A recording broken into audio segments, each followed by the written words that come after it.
but you're getting corralled. A lot of heroes by this bottom tier 2. You have to regain some map control here. Either smoke out, get some wards, look for the pickoff, or back each other up to get these lanes out. You have more information to play off of right now. This is turning into a lane shove game where the AM has free reign, and that is not the style of game you want with this heroic lineup. No, not at all. Here's that smoke. They have everything available. Sonic Wave gives you the extra damage right now. And that BKB timing on Yuma, really powerful if he can just lay into some cores. It feels like if this smoke doesn't land... I mean, how do you land this smoke, though? This is the issue. You just got to go blind. But if it doesn't land, I feel like they are almost going to be forced into late game scenarios, right? It just doesn't feel like they're going to ever get enough map control to take over the mid game the way they want to. This might land. Smoke from BB going straight into them, unaware of the positioning. And it's 2 supports, but they threw it inside the Fisher pit. They do not hit the 2 supports that are on the side, but thanks to the Bristleback cutting in from the side, they should be able to still get them. Schofield makes the blink away, but he's still going to take out in the end. Pretty clumped. Miro's going to chase after him here. Echo Slam attempted, but GPK's already jumped away with it to simulate. He's got a haste rune here. Oh, they're trying to blow him up with the Marcy, though. The Fisher goes out. They've got the damage. 2 swings from Yuma. 2 rounds of that ultimate. And the Void Spirit, he may be tanky, but not enough there. Winning a fight right outside the Roshan pit. You couldn't ask for a better situation for Heroic. Very awkward start. They thought the smoke broke because they were doing Roche, so you had to kind of blink in blind. But it gets the job done. This Shaker's just such a menace in these early team fights. And both the supports going down for BB team early means you lose all your control. Your cores are not that useful if you don't have stuns to back them up. The Lycan's a threat here. It does force a buyback out of Schofield, but Schofield's happy to commit this buyback to get a fight into that Roshan. It's just such a big win in this game when you were getting ratted onto these side lanes.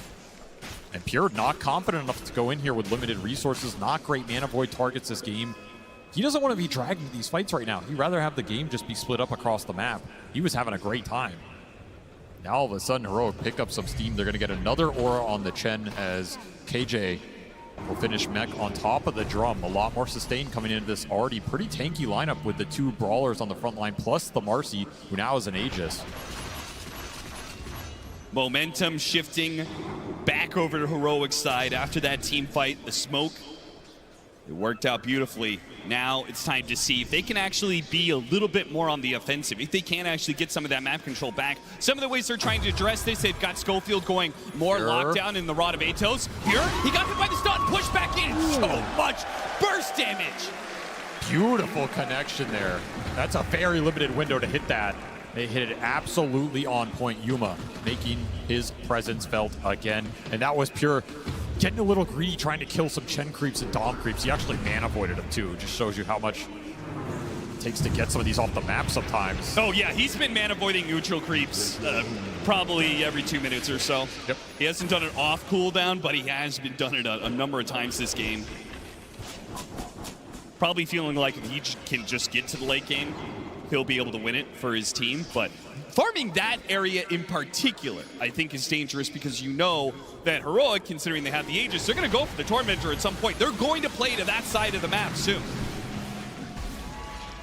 Straight into the Queen of Pain, rewarded for the buyback earlier, and a nice shard to pick up. Silence could be really influential in this game, especially against the AM against the Void Spirit. This is a super nice game for the Queen of Pain shard, especially when you're on support. Like, you can just aggressively blink in, go for the silence. If you trade your life for a core, that's a win. You're not a core Queen of Pain, who cares? Found the Disruptor. BB team maybe trying too hard to get control of the map. The Disruptor very far forward there. Oh, their momentum has been killed in this game.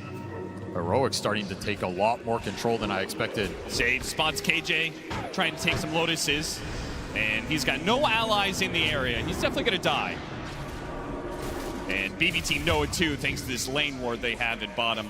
Awkward area to end up as the Chen. Yeah. He's getting farmed though. You gotta remember this Chen lineup. That like 30, 35 minute mark, you get that third aura item on him, you have Hand of God to back it up. That's a lot of HP for this BB team to get through. They have pretty good single target focus, but their AoE team fight is really lackluster. So they have to pick their mark very well. They have to all in that first core that they see. Potentially even reset the fight after that. Getting one kill is not going to get them a team fight victory here. Save, getting a bit of information. Spotting some heroes, maybe trying to block any potential smokes. Playing off this ward. I would be surprised if BB want to fight right now. It just doesn't look possible. I mean, the way that Katomi is playing into Heroic, I don't know. It's a little different.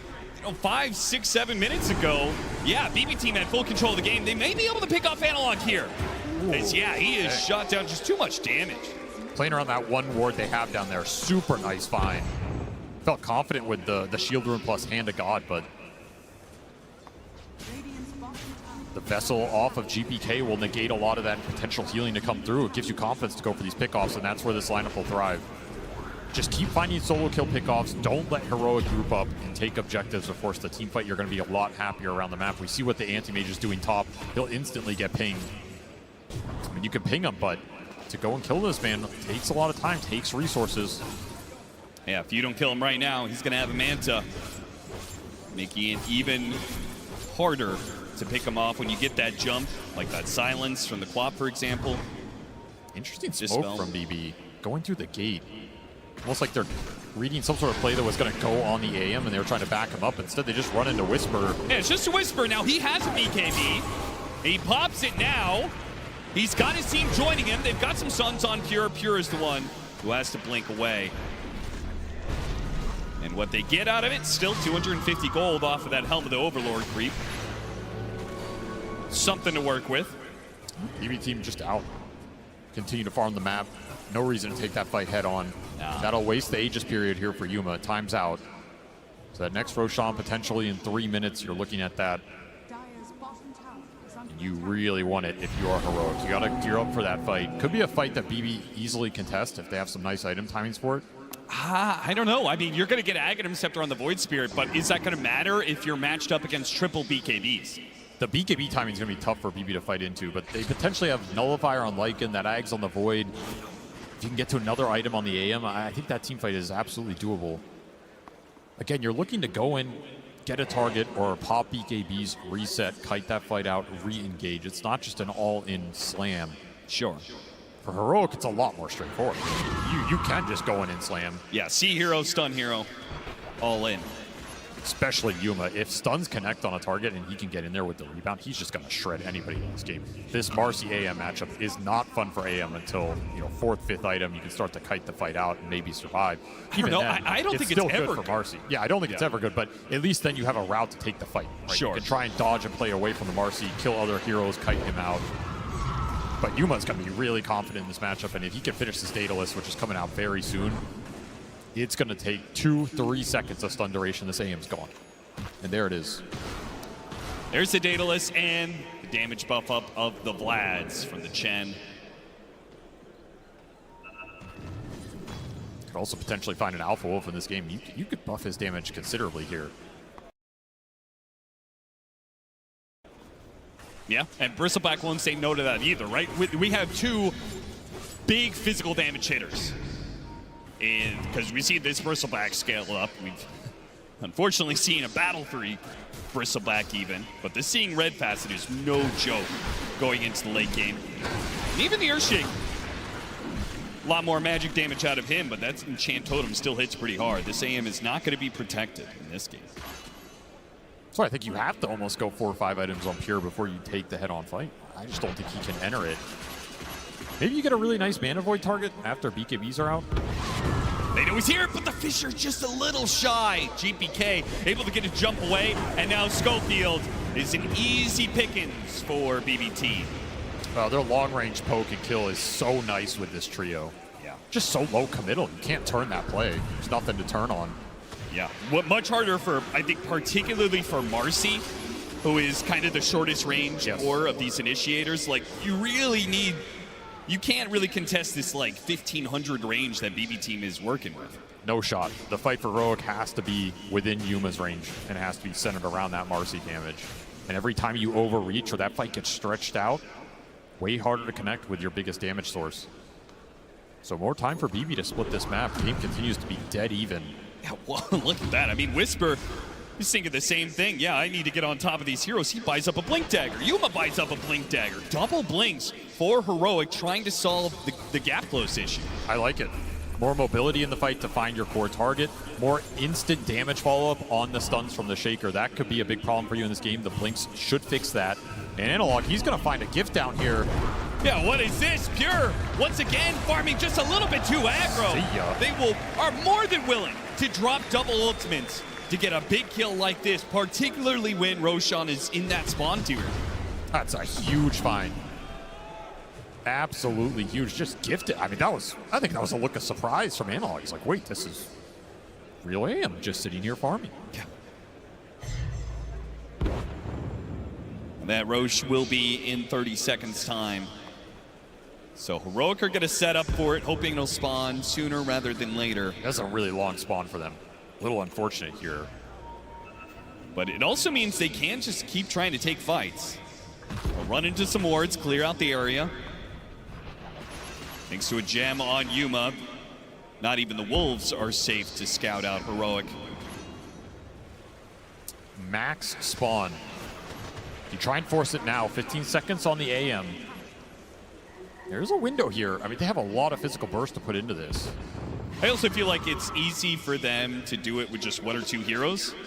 Not a ton of risk in that regard. Yeah, you just man up here. I mean, again, BB's pit fighting is pretty lackluster. Even if you're clumped in that pit, what's to punish you? Static storm drop on a mass BKB lineup? Who cares? And even the Wolves, if they're not killed by the Marcy, they're converted by the Chen. Schofield, I mean, he's been punished a number of times for these aggressive blinks. Apparently, he just does not care. The smoke wraparound, though, is coming from DBT. Moving up through the river, and Heroic have a lot of heroes inside of this pit right now. This is pretty dangerous. They're just all inning for it, trying to finish up this Roshan now, and they will be able to do so before BB Team strike. Now, a Bushwhack grabs a couple, Sonic Wave goes out, and with Whisper blinking up to the high ground, it's hard for BB Team to get through. Nevertheless, they get on top of the Static Storm and take away the 2 supports. But do they want to fight this Marcy? After all, he's got BKB, he's got the Aegis, but it looks like Yuma has called it quits. He wants to back away. Whisper doesn't want to do the same. Nullifier placed onto Yuma as he's being hounded by the Wolf, but they go after the Bristleback now, who's just barreling forward still, refusing to back away. Now he pops his BKB, but it's a bit too late. The physical damage, it's stacked up, and he's dead. Gem on the ground. Beautifully played fight from BB Team. They got the angle. They take the Chen down first. That's your biggest target. Take the sustain, the auras out of the fight. You get the other support on top of that, and then you're able to kite it out. And there's just no ult for Yuma halfway through. He's got to bail in that situation. Yeah, I don't mind Yuma making the call to bail, but why are they not on the same page? Why is Whisper pushing after kills and Yuma backing out? It got very disconnected very early. The start wasn't terrible, but they could not protect their supports, and this Lycan is doing some work in these fights. He's just chasing people down. There's no real control for him. Nobody wants to commit on that target. Big team fight when, even though the Aegis will go to Yuma, he does keep it here. It's something Heroic to play around, but not the team fight win they were looking for. I mean, I think the bigger loss, I think the Bristleback dying, you know, that sucks. But I think the loss of the gem, it hurts. It hurts so badly when you're the ones wanting to take team fights. We already saw the last Aegis expire without a big team fight forced, right? Oh, they're coming through the gate. Miro, you see this, right? You see what's coming your way. You just took the Tormentor, but you might just die for it to get the grab on him. Hit him with a stun, lock him down with the Rod of Eight Toes, and once again, the Unleash combined with the Sonic Wave, they've got him. A Bushwhack, grab on a 2, though. Save's gonna burst down KJ, and he makes a break for it. He's out of here. Nice little pickup from Save. That is a 7x streak on that Lycan. And Analog's not messing about. He could have waited for that Ghost Scepter to fade away and just Enchant Totem hit him, but he didn't want to take any chances. That's a very hard exchange to evaluate. I feel like it's kind of worth it for the Lycan. The Shard went to the Hoodwink. That's the one you wanted here. Sure. It's to use that Boomerang to pick up another support kill. Like, that exchange is okay, but that was a big streak on the Lycan. A lot of gold going into the Queen of Pain there. Still, it's time for Pure, who does have a Butterfly. So he has an answer, kind of, to the Marcy for a little while. But he has to pick his blink target perfectly in the fight. Like, if he blinks in and he just ends up in the middle of the bristle of the Marcy, his fight's over. Yeah. Nothing to bail him out of that situation. So he really has to let other heroes go in first. He needs to see the fight develop and come in later. It cannot be the first point of contact for BB team. And Heroic will take that every time. I mean, if they see Pure, they're jumping him. They're all in him. Marcy is just going to slay him. 2 minutes left on the Aegis, and the lanes are actually kind of in Heroic's favor. They're getting them all over that mid line of the river. They have some map See what they control can do with it. I mean, it's likely they will try and smoke during this Aegis period. I don't think they are confident enough to push mid tier 2 straight up. That feels a little brazen, given how these fights are going. Whisper trying to catch Analog. He gets him with a blink forward, hits one stun. They need detection. They really want to get this gem back into their favor and should be able to do so. There's just no outrunning this situation. So the gem is back on Heroic's side. That means that they can make these movements without wards or wolves scouting them out as often. That was the easiest gem recovery of their life. Kind of was. Surprise save was out that far carrying it. Could have given it to GPK or something. I mean, this gem is just so valuable for the wolf scouting. Having confidence about the vision going into the team fight, and you give up pickoffs like this, it's going to lead to objectives for Heroic. They're going to feel a lot more comfortable grouping. This will be a free tier 2 top, as Pure gets a free tier 2 bottom. Santimage picking up the rat action. And I think he asked a rat because I still don't believe that BB team are going to be able to take the 5-on-5. You've got, even with the Aegis expiring, you've got this Shen who's going to pick up a shard, right? He gets one of those golems. That aura makes this squad, this triple strength core, so tanky. I just kind of don't believe that Pure has the damage to deal with that. He doesn't want to take the fight straight up, but if you can rat, you can put Heroic in an awkward position. Maybe you get a numbers advantage somewhere. Maybe the single core pickoff that we've seen BB do a bunch of times with the damage from this Hoodwink comes through and gets a hero really low, forces out early BKBs. This kind of chaotic situation can create openings for the anti-mage to come into that fight later. Again, you're not looking to go in here and man fight the Marcy, but he can do a lot of damage. He is incredibly farmed in this game. Helmet Dominator, Battle Fury Anti-Mage is doing what it does best, pushing towards that level 25, getting incredibly farmed. There's a full Abyssal Blade. That is something that lets you fight this Marcy. In fact, you probably have the advantage right now with full Abyssal plus Butterfly before the MKB comes out on Yuma. In fact, well, he just finished it, actually. He's also very farmed, so... Yeah, I didn't get a fight out at this exact timing. That's kind of what they're looking for, right? You get this Abyssal, you're okay, I can go in, I can Abyssal stun this Marcy, I can give us a little bit of a bigger window. Whisper, he's going to be one to break this smoke. They do not want to go after this bristleback, but maybe they have to. Oh, go! They actually can go for it. Still, though, the end save hits on Miro. He gets off his BKB, and Yuma does not get a bash. He couldn't get the lockdown. A glimpse back with the BKB lasts just long enough for Analog. A Fisher as they try and retreat backwards here. Yuma does not see the opportunity. They may have to leave behind KJ, whether it's the Void Spirit or a glimpse.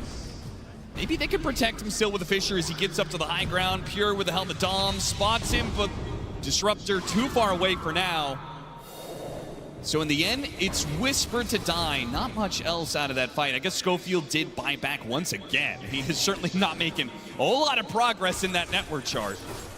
Just huge burst damage coming out on that first target they run into. No bristleback back interaction. They just go heads up, chain stun him off the Bushwhack Remnant Abyssal. Overwhelming damage. Trying to pick up save again. Yeah, save once again, not expected. Ooh, at the Sonic Wave. He tried to push him back into his team. That's okay. All is forgiven as long as the outcome is still income for Heroic. The crazy thing is they took that Bristle down, they have Heroic on the run, and you're still hesitant to straight up chase with the AM. Yeah. Because you don't want to blink into this Marcy just yet. Will be 25 for Pure. And that'll be Mana Void cooldown. Nice little talent for him. Thinking about BKB here, that would give him a lot more confidence to go in early in the fight. Not afraid of the Shaker chain stun potential. Now he can Mana Void even more neutral. It's efficient. Brought the Shaker down bottom, plus the Marcy, maybe looking for a quick pick off on one of these waves. They will only find illusions. This feels like the point in the game where BB wanted to get to with this lineup, right? You stalled out the early momentum. You fought through those first two Roshans. Now you're getting to the late game with the Anti-Mage, with the Lycan split push. You have a lot of scaling to fall back on. You have a Disruptor Ags you can get into. You have 3 more items on GPK that he can eventually build into here. A lot of room to scale. I feel that way for both sides. I mean, the Void Spirit, known to be quite the menace in the late game, and they've got some very solid supports behind it, but Heroic also have like this tri-core lineup. It's not just all in on the Marcy. I think their biggest problem is going to be, yeah, that man right there, Schofield, and how well he's able to progress. Having to buy back 2 different times, and the sacrifices he took in the laning phase means that he is not scaling the best. But even he is working towards a Scythe of Ice, and as long as he's got levels, he'll have damage. Smoke coming through. BKB done for Pure. He buys out for this moment. A fresh blood right for Analog. This Octarine opting for that over the Refresher. They're going to spawn Whisper, try and burst him down again. Whisper wants to make sure he gets off the BKB first. But it does mean that the commitment from BB team, they can just go in and out. Oh, the Echo Slam whip there. Analog takes a bit of damage from somewhere, stopping his blink forward. He got clipped. Covers them with the Fishers. Miro. Okay, they may just get the glimpse back. And all in for the Earthshaker. The Mana Void is ready to go. Pure will use it, puts it to use, brings down the mid laner Heroic. Now Schofield in some trouble, looking for his blink back inside the base. Heroic again losing the fight, but also still limiting their losses to 1 or 2 heroes. These fights, they just are not clean one way or the other. Can see what BB team are trying to do though, right? Go and get that target, kite the fight out. They threaten the Chen. You have to BKB Lycan. He gets out of there. There's just no clear jumper target for Heroic. If that Echo Slam lands, it could be a very different story. But Analog is really struggling to find the window here. It's just units constantly on him. There's random damage sources. It's not clean. GPK continuing, just trying to get something out of Heroic right now. Yuma is not a threat without a Basher. Nope. Like this Void Spirit and this Lycan just keep on going into the fight, and there's nothing to control them during their BKBs. You have to get that BKB piercing disable for Yuma. I think there's no other way. You have Hex on the Queen now. I mean, most of the control that Heroic have, especially with the Hex online now, is them initiating. Them finding the first target and letting the Marcy go in on top of that. I don't think we've seen that for probably 20 minutes. I think it's always difficult to do, right? That is one of the advantages that Lycan gives you. 100%. All these Helmet Dom creeps plus the Wolves, they just always seem to have vision over you. Combine that with the Disruptor. You have to just smoke and jump off the smoke. That's your best chance in this game. And this may be the perfect opportunity. BB team very brazen in their attempts. It is going to be interrupted by GPK here, but if they get the jump on the GPK, got him with the Echo Slam. A response from Conte on me. It's not good enough. He got a good static storm, but the BKBs are already out. Pure, he's going to go for Whisper once again. Hits a big Mana Void. Whisper, not dead yet. Gets a little bit of heals out of the Chen, and he's staying alive for now. Pure, he has to back away. Miro's right in the middle. They all jump in, but Echo Slam, no, it doesn't do much. Pure, he finishes off Analog with the lock-in. Rodivatos, and BKB is gone for Miro, and so is his life. 2 cores down on the side of BB team for the one of Heroic. Heroic have the advantage for Roshan, but now it's switching over to the other side. Oh, God, the shield rune. Right in front for Heroic. The Scythe of Ice doesn't stop the rune grab here, but they do have an Nullifier. Oh, what a beautiful bushwhack on a 2. They try and blow up Yuma. Not quite. He blinks after him, hits him with another bash, and finishes him off. Now Whisper. He's up next. Rodivatos holding back for now, but he's got to blink up. He'll chase after Whisper. And save once again with the bushwhack. A glimpse back, pulling him back to his demise. Here working him through. A Scythe of Ice and a buyback. This has to work for Yuma, and he gets it. A monster kill on the enemy. Stops Katomi as well. And that means Heroic. It was a risk, but it pays off. They have control of the pit. Sick bushwhacks from Save, but BB end up overextending into the Marcy buyback. Not ready for Yuma round 2. And Whisper dealt so much damage to that anti-mage. She bursted him down with the Quills 11 stacks, 2,000 going into Pure. He just could not survive the physical onslaught. The buyback, I think this is coming too late. Oh, GPK, Dry jumps inside the pit. Can he grab it? He's got it! GPK, he rips it away from Heroic. And now It came at a cost. It cost them the buyback. If Yuma dies here, he's in trouble. He got BKB unleashed. Now it's Pure. He's in trouble. Gets off the man to hit by his stun. And a Pistol Blade goes off. A Fisher to try and stop him, but he's away. And now, danger time. BKB not up for Yuma. He's a dead. A dieback. 2 minutes. Heroic kept the fight on without him. With just one core to do it. And being pounded by the Wolf. Miro chases after them all the way back to their fountain. All the way back if necessary. They will find that third core. And Heroic now on the brink of death. They've been cleaned up all over. And BB Team have full control to push as many buildings as they want. What is there to say? One time and time again, this team goes to GPK to make the plays. Absolutely salvaging that team fight, steals the second life away from Yuma, destroys his presence off of the buyback. Will it be enough? The chase down. They pass Cheese over to Pure. It was a beautiful itemization usage. Gives him the strength to keep pushing on, and they just want the game here. As always, Pure has called to end the game. And it's going to be an Earthshaker buyback to try and hold it. Without the Marcy, though, it just feels impossible. No Bristleback buyback available. They simply just do not have the damage. Nothing will stop BB Team at this point. Try as he might. He tries going in with his BKB. They pop the cliff.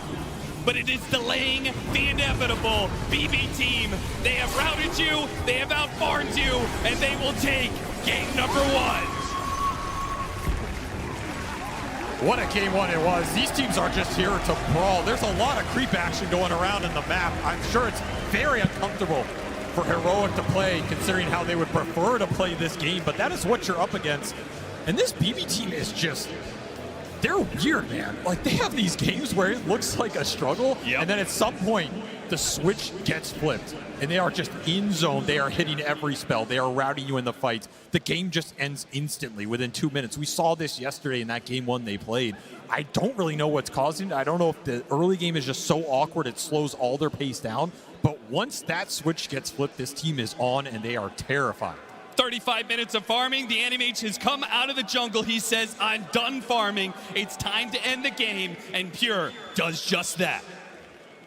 The acceleration from BB Team closing out this game, I mean, an Aegis snatch is really what turns the tides here across, because there's all these fights around mid, a back and forth between the two teams, but it all comes down to that Roche. One thing I always loved about BB Team is that they're ready to use their buybacks, come into the fight, and make sure that they're going to be ready to, like, they are a team that's, I would say, out of the other teams that are still left at the International, that are willing to risk it the most when it comes down to the buybacks. We saw like 2 buybacks in Enigma series, but they are on point. They use those buybacks, and they're going to be winning the fights off of that. Yeah, that game was awesome. That was like a UFC fight where they just like brawl right at the end, and then one guy gets knocked out. That was S-tier cinema. Like, I love the buybacks from Heroic. I really like that they were trying to like risk it all there. That is well within their character. But on the flip side, BB Team is, like Cap said, this is the team for just, we're going down mid, boys. Yeah. We're throning right now. Even if it's like really risky, they're gonna go for it. Like, you cannot give them that opening. They will take it.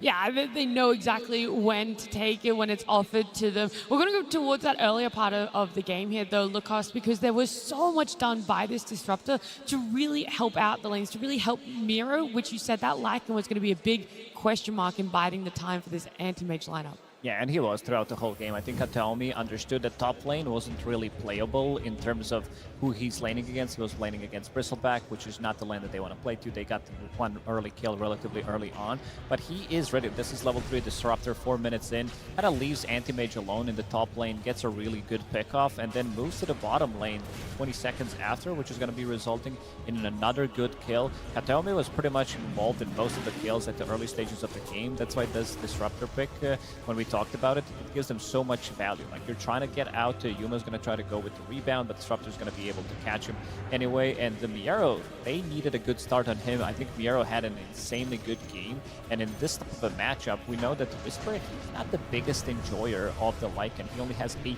games so far in his professional career on Lycan. The trade that they got, getting this Marcy for Lycan and giving it to Miero, who's one of the better Lycan players in the world, I would say was a big mistake. I mean, the Lycan just made so much space for the AM, right? He could just single-handedly pressure. I think the lanes was like a huge problem. The waves are always pushed out. Lycan's pressuring on a tower. It just makes it very, very difficult for even the Chen to move forward on the map, right? There's this battle going on in the mid lane. The Lycan creeps is in the mid lane. The Chen creeps is in the mid lane. They're both trying to shove up the wave, but it just gave AM so much time to farm after that. Yeah, I agree. I think that's a really interesting thing about the Dom meta in terms of how it's progressed is support's understanding that if they have a safe lane core that is building into Dom, you have these items that give you regen and like health and stats in the lane, so you can actually leave the lane. Like you can get active. It's the Dom is not just affecting the meta for the cores, it's also very affecting the supports as well. I mean, do you think the matchup actually should go that well for the anti-mage? Because I felt like part of why the early game went so well for the Disruptor is because he didn't need to babysit the AM. You know, the AM had a really good start. He could be left alone, and then he could just run around and setting up kills. I guess I'll respond to a question with another question, which is like, your understanding of the matchup, isn't that based on a meta where anti-mages weren't going Dominator? Because I feel like that changes things a lot in the calculations. Yeah, it just changes so much of the viability of anti-mage. That's been one of the biggest questions about us seeing so many more heroes being picked up in that carry role. What really makes it viable? Something, though, that we weren't really too sure going into this one was if Yuma was going to be showing up today, right? He's been having an amazing series, an amazing performance on the main stage, but for this one on the Marcy, there was a lot of great fights for him, but it was rough to come up against the Lycan in lane, and it required him having to do so much more for the team earlier on. Yeah, he was doing a pretty good amount of work, honestly. Like we talked about the Yuma rotation through the portal, but even going into the early to mid game, he rotates quite a lot. And on Marcy here, like, he needed to be the hero that's going to deal the damage. Earthshaker has some burst. They're waiting on a Blink Dagger for a while. You know, he's got to get in there and do things. And he was active. Like, this was pretty much the only reason that Heroic was able to stabilize this game past the laning stage. A big key factor for them. And then we go into more of team fights, something where people are bringing more of the numbers, because that's something around that Wisdom Rune, right? The 7 and 14 minute, it feels like not everyone's committing the numbers, Lacoste, but when it comes for a big objective like a Roche, that is where you're going to see the first big clash of a 5v5. Yeah, the team fights in general, like anti-mage, he doesn't provide you with much. He's never going to be ready. Pretty much he first joined 35 minutes in and making sure that he has his 6 items. This hero pretty much is never ready. One more. Do you need more time? Yeah, just one more big item. And these are very expensive items that he's buying. You know, he's buying the Butterfly, he's buying Abyssal, BKB. He's never going to be ready. And this is the fight where they're going to pretty much get the perfect initiation. Look at what the GPK is doing. He goes in, gets out, and turns him around with the Remnant, and then they're ready to join. You can see that Pure, at this point of the game, he has enough of farming. He's going to be blinking in. And there was also a couple of later fights as well where they were unable to get the Echo Slam. I don't think Heroic, they were on the same page. And at this point, you see that Anti-Mage, he's ready to take the fights. He's ready to jump the target with the Abyssal Blade and blow him up instantly. I mean, the reason why he couldn't really find really good Echo Slams is you think about their heroes like Anti-Mage, Void, Spirit, Lycan. They're not going to be next to each other. They're always playing different sides of the map. They're trying to break your formation. So it makes it very, very hard for the Earthshaker to find a good Echo, in the team fights. Yeah. There was a moment that we saw how impactful the Echo was, right? When it didn't actually end up connecting.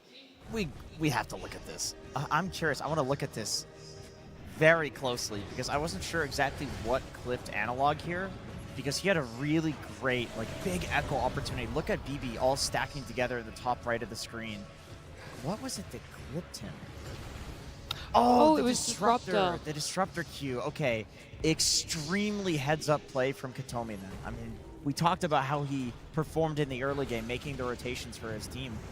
But we can see from this clip that his impact in the fights was more significant than we were even noticing on camera. Yeah, the Disruptor from the early and now what feels like into that later part of the fights is massive for Disruptor. Yeah. But that Earthshaker not connecting with his Echo was so impactful. They were actually kind of lucky that BB Team didn't take more off of that they had a second chance where we saw a significantly better Echo Slam take place, and that's what led into that next Roche fight and ultimately the Aegis Snatch and then into the BB Team victory. Yeah, we have to take a look at the Aegis Snatch. I mean, that's a given. It's so funny. We talked about GPK as being the stable one on the team. He always seems to do something clutch to keep his team in the game, even when things are not going so well. This was such an important moment because Heroic was committing all of these buybacks for the fight. This was their Hail Mary. Yeah. And BB is like, well, okay, we also need to take a Hail Mary and GPK in these moments, I don't know what it is, but it seems like he always seems to be able to pull it off. I mean, this was like the game ender right here. Once they killed the Marcy again, I think the game was like practically over already for Heroic. There's nothing much left they could do in the game. The anti-mage is unkillable. You don't have the Aegis, and yeah, I mean, this is just you're just thinking about the next game at this point. I do wonder, as amazing as seeing an Aegis Snatch is, and we obviously see the outcome of that, how much would this have differed if we had have seen the Aegis go to the side of Heroic and have all of those buybacks come out from BB? I still feel like the BB side are going to be happy with the situation, even though if they don't get the Aegis, but they felt like they could have just ended the game there. That's why they are a very special team to watch, right? I think most teams would maybe just prefer to, okay, we have AM, we have the better late game, let's just not use the buyback and slow risk it down. Right? Play slowly. We're still going to be able to win it, but Pure says, no, I want to end the game now, GPK, please go and get the Aegis. That's because he finally had his items. He's like, guys, I can finally fight. Let's just do it. And of course, GPK going to be our standout player for this game one. You just can't look past it. Oh, absolutely. I mean, that Aegis steal and also the itemization that he did go for. He understood that they need to be able to punch back at the early stages of the game, so didn't go for Aghanim Scepter. Instead, opted to go for Spirit Vessel. That gives him a little bit more tankability.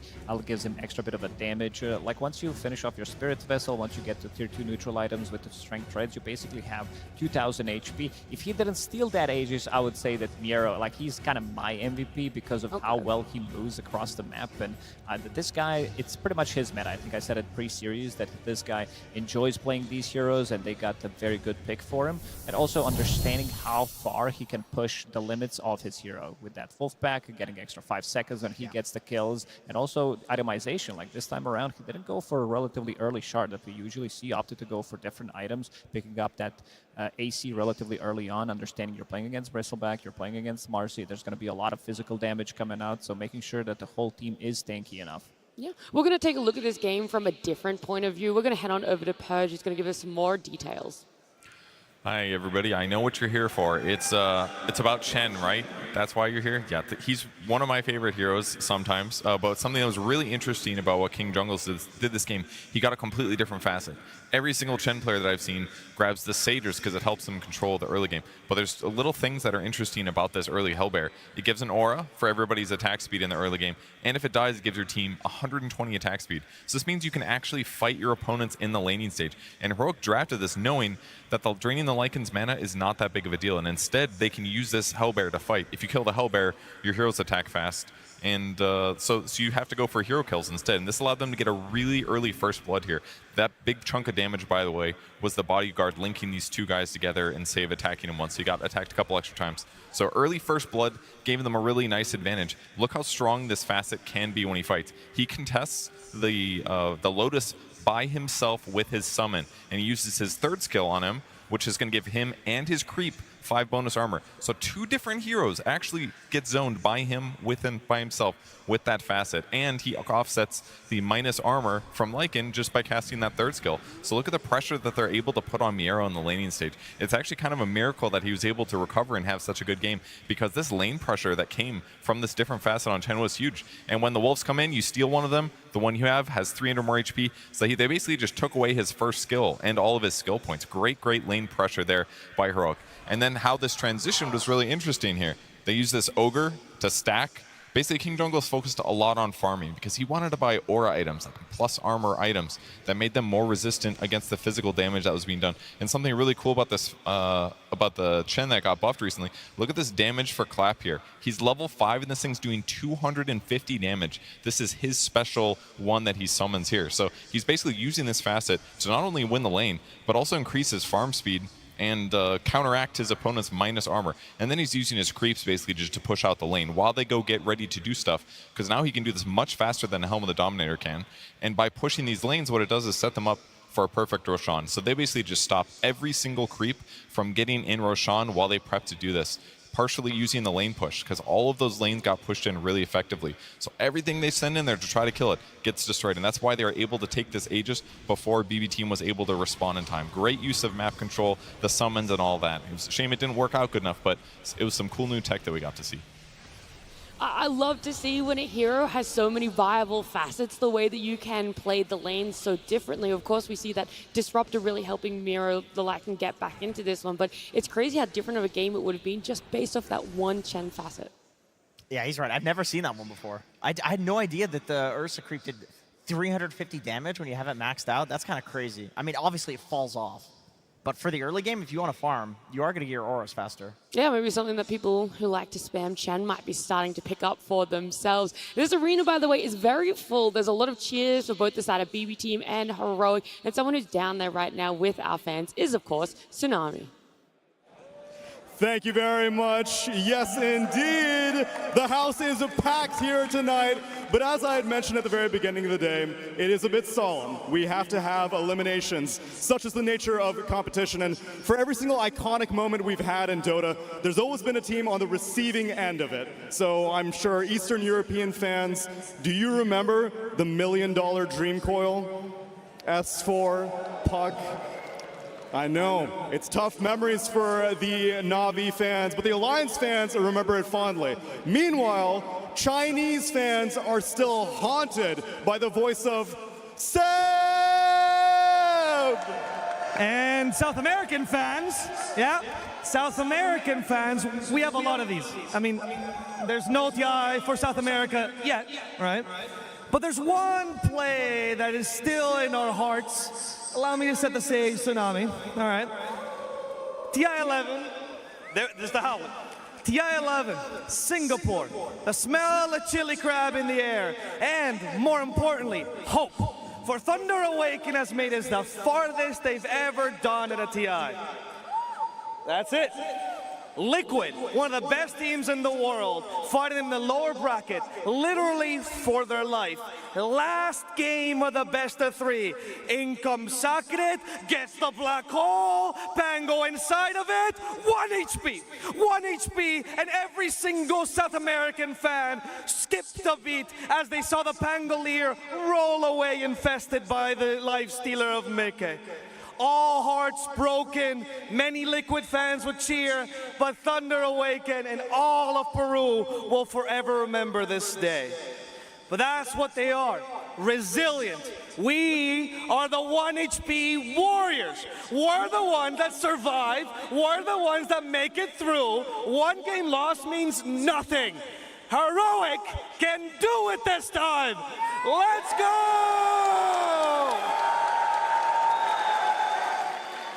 If there's one team that's going to benefit from a crowd mob, it's Heroic. These guys have looked fantastic when they've been on that verge of elimination. They've got to be more comfortable, right? And I think hearing all those cheers out there from their fans, that's what's going to bring them that energy. I'm hoping they've had the time to really put their heads in the right space here at Lacrosse. Think about it and come back and be more chaotic than ever. Make sure that we're seeing what South America is really made of. Oh, for sure. I think this team comes in very well prepared. They have like double coaches that are working quite a lot. Like it's always nice to see and hear from them because they always give good insights. They're not afraid to show it to the rest of us. But I think a lot of teams that are still in the tournament have hidden strategies. And I want to see something else that is going to come out from Heroic because this one I really didn't feel that much coming out from this Queen of Pain. Yeah. I feel like there's been a good flex that they kept until the end. Even like the damage numbers, if you look at it, I believe he dealt 17,000 damage on Quap, pretty similar to Earthshaker, but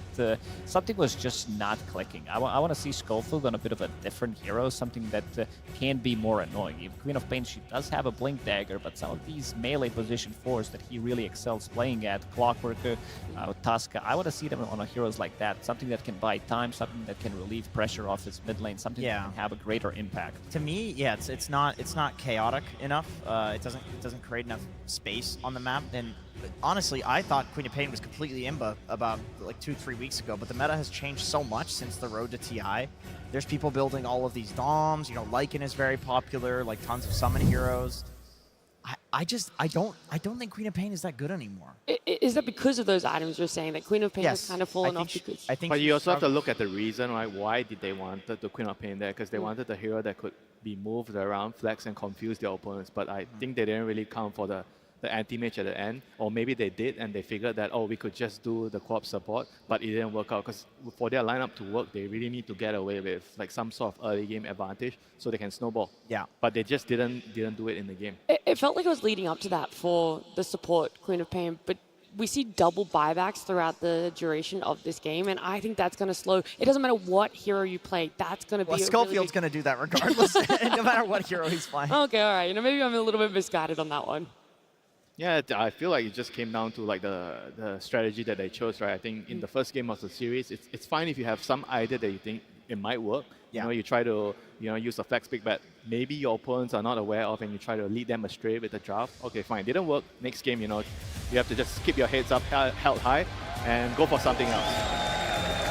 Our teams are waiting in the wings, eager to come back down onto the stage here, get back into their boots, and focus up. This is elimination. Heroic, if they can make it back in this series, they will have the best placement that a South American team players have ever gotten. On the side of BB team, their expectations are high. Coming into this one, especially for Pure, who achieved so much at last year's TI, it would feel like a disappointment to get top 6, and it's a feat in itself to even get this far.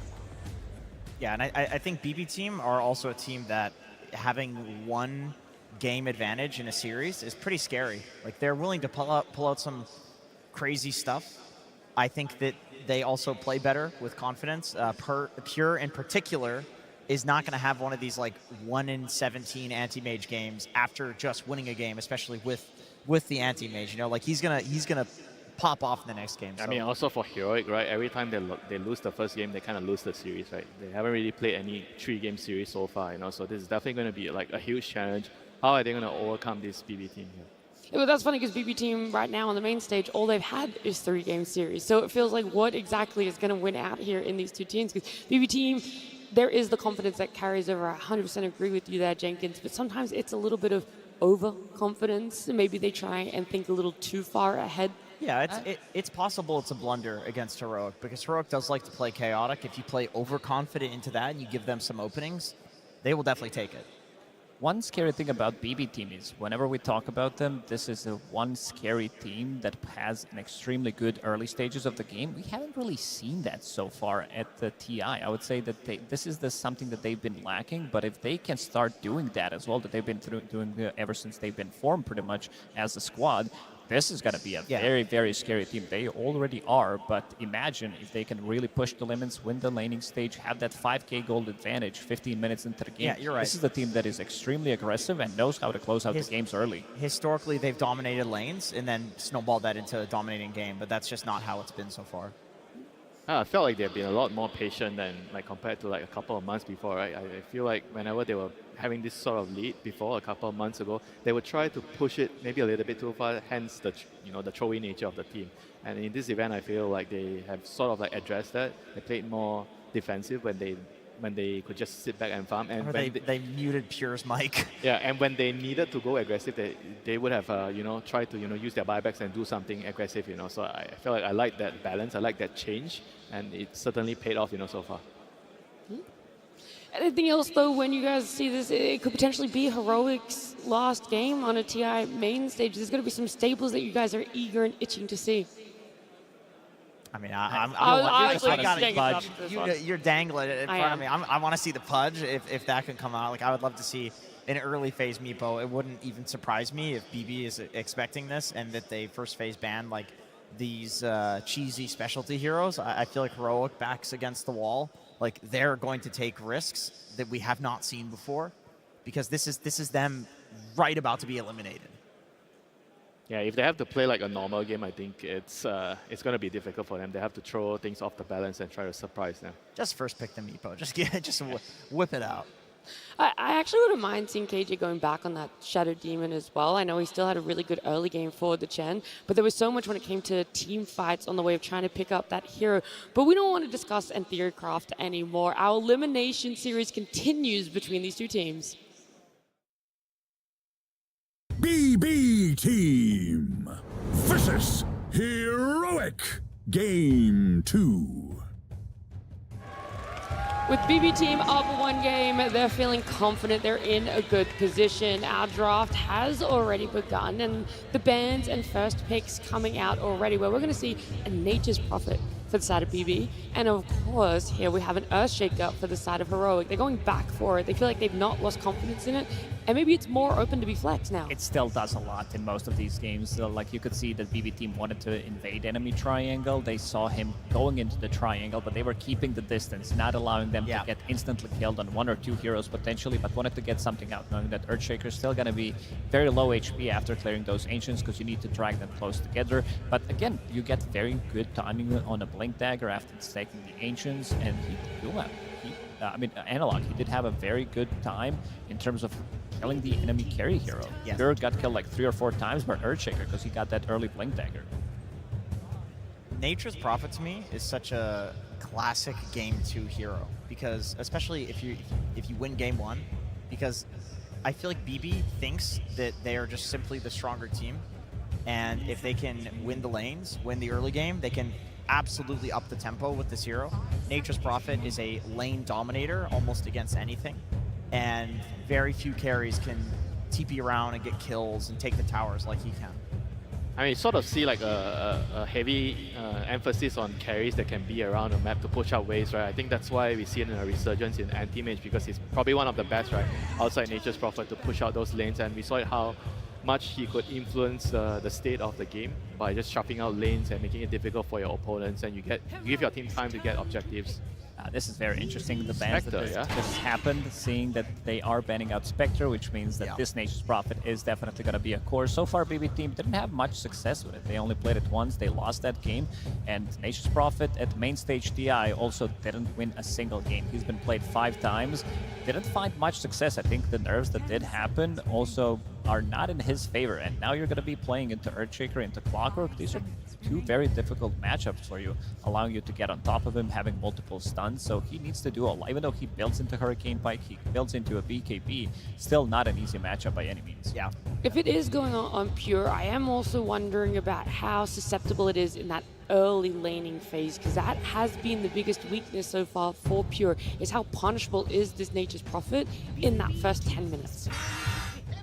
It will depend on the core that he's playing against, because Clockwork needs a core that will like actually jump on top with him and kill the Nature's Prophet. Although, great Timber pick, excellent against Clockwork, high strength hero, excellent against Earthshaker, high strength hero. 0% win rate though in the main stage. Yeah, but why are they showing here right now? That's like the question, right? Like, if they wanted a hero like Timber, wouldn't he be better at 18? Unless there's something that's going on here, you know, like maybe one of the heroes. I think this is a statement from BB team. They are picking a hero that has 0% win rate on main stage and 0% win rate, 0 out of 8 games, road to TI playoffs and main stage combined. The reason I'm confused is because they chose to ban the Puck, right? So they seem to think that the Earthshaker is not going to be mid.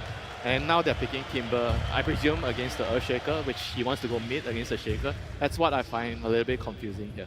I mean, one argument is Miro is level 30 Timber. It's easy to talk about, you know, the Amars of the world and forget that Miro is, like, he came onto the scene playing Timbersaw every single game. So maybe it's just a confidence thing. I also think it blocks Meepo a little bit. You don't feel as good playing Meepo into this, and I think Heroic could maybe bang it out here. We'll see. I mean, they have last pick, so they could look to get it there, but it's not going to make it through the second phase ban, or the third phase bans. No, I don't think so at all. That's something that everyone's very cautious of, about letting them get their hands on. A Bane here as well for BB team. Kataomi's done wonders when it's been picked up. That's something that gave them success so far on this main stage as well, is when he's on that hero. Yeah, Bane plus MP is absolute pleasure to have. You know, as a teammate, you're playing Bane. You want someone that can just come to you instantly when you catch a hero with your sleep or your Fiend's Grip. Even though it might seem like counterintuitive to pick Bane into Clockwork, because Clock is one of the worst matchups in the game for Bane. But I do feel like they put a lot of emphasis in enabling this MP. That might explain the Timber, you know. Maybe they are feeling that we need some offlaner to keep shuffling the wave and pressure. So you draw the attention to you, and then the Bane goes to you, sets out with the MP TPing in. Maybe that is the idea of their first 3 picks here. Yeah, BB is definitely prepping to be really active, because Timber also is a hero that loves being left alone in lane. So that means they can pick a support that can run to the mid lane, play around GPK, have pure on Nature's Prophet TP in, and Miro's just chilling, farming. Yeah, Hero seems to agree that the Timber is going to be on the off lane, picking the TA right away. TA is like one of the better heroes against Timber in the lane. So let's see if like maybe BB team try to, you know, adjust, try to move the Timber away, or they have to try to figure out what type of support they pick to enable the lane. You know, TA is just going to be, I think, a very strong lane matchup into the Timber. Yeah, I like this pick a lot, allowing them to have a super strong laner, and this is not gonna be an easy game for Bane by any means. He might need to shift priority. He might be need to play as a position 5 in this one because you're playing against Earthshaker, Clockwork, one Fisher, Clockwork with the hook shot, the trap silence from Templar Assassin, just the global silence in general is gonna make things a lot more difficult for Bane than maybe he expected. Yeah, that's a nasty silencer pick. Like, even Timber, Arcane Curse, he hates playing against this. The lane, too. Like, just the silencer versus the Timber and lane, I think, is a winning lane almost no matter what carry you have. If you're forcing Timber to deviate from his build, okay, that's why I felt like the Timber is gonna be, there's gonna be something interesting with the Timber. So they're moving the Timber mid, they're picking a Darkseer, changing the lane matchup. So they are trying to outfox Heroic in the lane. So Darkseer against TA, that's a pretty good matchup here.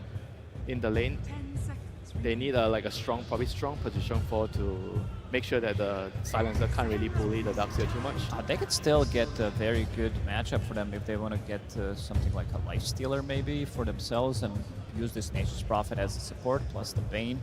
I know that the Darkseer loves to have, you know, something that can run in, some Tiny, some Tusk potentially, but overall they don't have the last pick. But after seeing this Templar Assassin, I think they use Nature's Prophet as a bit of a bait to see where the heroes are going to go and try to counter-react it, because I'm seeing Enigma as well. This is one of the few matchups that Lifestealer doesn't like to play into, and also another hero that I think overall Whisper plays really, really well, and it would give them the momentum. I think having Templar Assassin building into Deso, having Earthshaker from the mid lane, 2 supports who can easily rotate, and they want to rotate to get that +1 for Silencer. Clockwork wants to be active. Could be that they just want to shut down the tempo that Heroic is building up. I love the Hoodwink ban because that could be either be a the carry or the 4. You have to ban it for both. Because, you know, I agree with what you're saying. Maybe not Lifestealer, like there are also other options. You know, Faceless Void is an option there as well. Like, I mean, any hero that builds a Manta style you want against Silencer, and something to win the core-to-core matchup against TA. I guess TA is kind of solved by the Darkseer. Do you split your band then, or are we still looking at a potential strong position forward to come out? Because you've given a lot of good carry potential for the side of BB team. Is it that easy to take it out? Is that easy to all in that's the last pick that is required? It could just still be a 4 for save. That's also possible. We're just thinking of like interesting flexes because they don't have the last pick. I mean, he usually likes to play like range heroes on save. You know, we've seen him on usually Grimstroke, Rubik, Tao Hill, Muerta. I mean, Batrider is banned. Okay, well, that would have been great. I'm just trying to think, what are the ranged heroes that play well with Darkseer? Willow? Yeah, Willow, it's okay. It's like Bat and Willow are the 2 good ones that you can actually Ion Shell. Yeah, but at the same time, I feel like they want more than one initiator. Right now, that's only Bane, right? If your core is going to be MP, Timber, and Darkseer, you kind of want more stuns and catch for your lineup. And Save Lion is a classic. He lanes well with the Darkseer. Yeah, Lion's actually really nice for their overall composition, yeah. You have the vacuum into stun combination. So it's going to be the Dark Widow. So you have the, instead of the stun, you have the vacuum into multiple brambles, which can be really nice in the laning phase. Yeah, peels through the TA refraction eventually as well, between the brambles and the Willow ult. Not a very conventional hero right now. Nope. Yeah. It was prior to the international happening. Pro level pubs, people were spamming this. That was before the nerfs, I think. She did take some nerfs to the Shadow Realm. The regen in the Shadow Realm, yeah. Doesn't feel as broken as it did before. So what is she offering in the lane? Because you guys said that needed to be something that was really going to help the Dark She's a pretty strong laner at level 1. One of the best level 1 heroes. I was wondering where this hero's been. The mid Leshrac, it deals so much damage. The Link Dagger, you just jump in, suicide. It's like, I'm going to kill you or you're going to kill me, or maybe both. No, they definitely upgraded the draft from the previous game. This draft kind of plays itself out. You're never going to be lacking damage. You have enough stuns. You have a global presence. You have very good scaling. You have heroes that come online super fast. Lashrak going for the Blink Dagger. You have Templar Assassin with your Dragonlance Deso. So it does feel like they're going to be ready relatively early on to be able to punch back against what BB Team is bringing in this one. What I love is that they have 3 extremely high burst cores with a silencer. Like, if they cover a jump with the silence, they will kill like 2 or 3 heroes potentially. This is very strong. I think the pipe timing for Miro and Darkseer will be very important. Like the pipe and Crimson aura timing. Yeah, they have to make sure whenever the silencer global comes out and with the Earthshaker jumping, they need to survive that initial burst. If they can actually do that and make the fights drag out, then it'll be really good for the Timber and Darkseer. But overall, I feel like execution-wise, it's a lot easier for Heroic here. I feel like their team fights are just pretty straightforward. Laning phase also pretty straightforward. They're very, very solid lanes. So I think we are actually going to see a game 3 here. Winter, I feel like you've changed your viewpoint. You went from not sure if Heroic were going to be able to bounce back in the series to loving exactly what they're bringing in game number 2. Yeah, you gotta love if someone gives you something you like to see. You know? What do you love so much about this one, Lacoste? I like that they are shutting down the cores as well. I feel like with the picks that they do have, it gives them a lot of momentum as well. And BB Team, they are picking heroes with very low win rate. These heroes are low win rate or have no win rate whatsoever for a good reason. Nature's Prophet didn't win on the main stage. Timbersaw didn't win a single game. And they're really trying to push the limits. This is also a bit of a test. If they are going to be managing to win this one, it's also a bit of a statement for the rest of the teams that are still left in the tournament. Yeah, I like that you're bringing up those statistics. It hasn't been working for other teams on at least 2 of their cores on the side of BB Team. And so I feel like we need some answers exactly what that coach and how this draft is going to play out. And I can make that happen. And that, yes, I am joined by Bulk of BB Team, where I do have some questions about your draft. Timbersaw gets picked up. I don't know if you know this, 0% win rate in this tournament. It has been picked 8 times so far. Why do you like it? Тимберсон на этом турнире выбрали уже 8 раз, но у него винрейт 0%. Почему вы продолжаете его выбирать?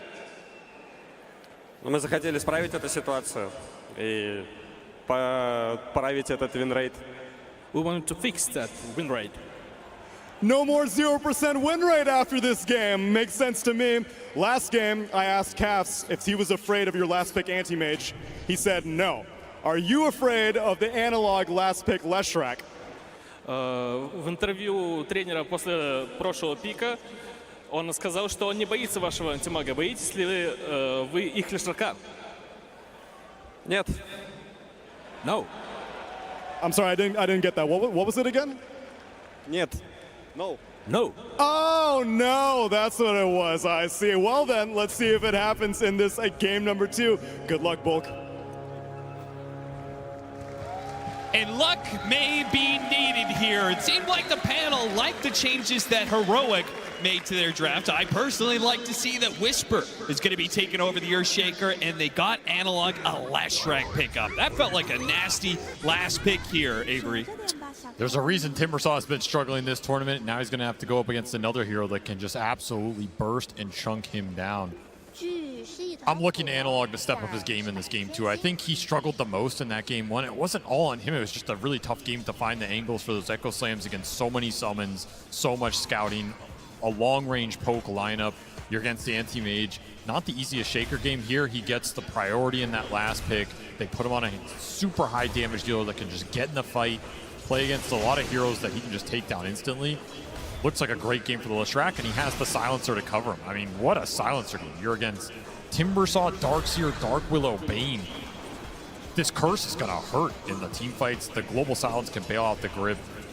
Looking at those 2 heroes for Heroic to have big games here in game 2 and force this into a game 3. And if you're BB Team, as the panel mentioned, you are trying to play some heroes that have not been too successful so far. Doesn't mean they can't work here, but they have been struggling.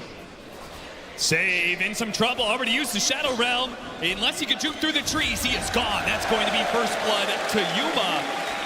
And that is quite the boon because the off lanes on both sides are suffering. Schofield will end up going down. Both supports will die, but it's Heroic who walk away with the extra bounty in first blood. And there's some money tree action going on. Wait, what? Nature's Prophet looking for the gold bags. Not a facet we see a lot, if at all. But if you start snowballing with it, it's definitely a little extra income. I did not have this on my TI bingo card. No, I didn't either. I do remember that it was so bad they had to buff it up. But it seemed like the numbers still weren't quite right.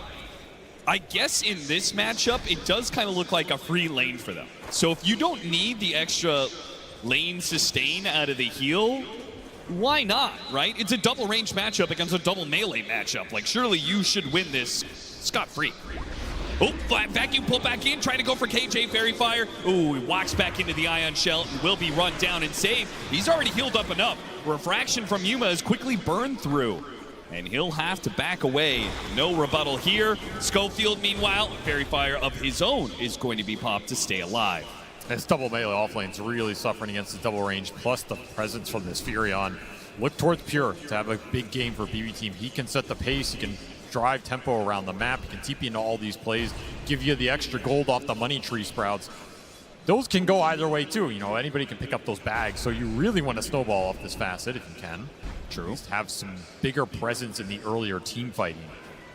Particularly if the other lanes are going to be a struggle. This Darkseer lane is not going the best for BB Team.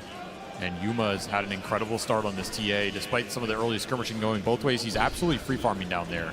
And they picked up the early kill. So it's going to be another strong laning phase for Heroic. The Leshrack's going to free farm. The TA is pretty much going to free farm down there. And if they can get something out of this double melee offlane, it's another really good start to a game where they can pick up the pace. Be very interesting to see who rotates supports into mid lane first in this game as well, because you are really eyeing these 6 and 8 minute power runes, and this is an explosive matchup. Start taking some of these later points in Edict, just so much damage on isolated targets fighting for those runes, or if you get an early haste or arcane, Leshrack can be devastating with it. And frankly, if your Shaker is already kind of struggling, and he can maybe do some Fissure shenanigans to pull the lane back, why not move the Clockwork, say, into this mid lane and try and help the Lesh win that matchup? I think Schofield has the most freedom here to decide what he wants to do. Trying to deny the water rune.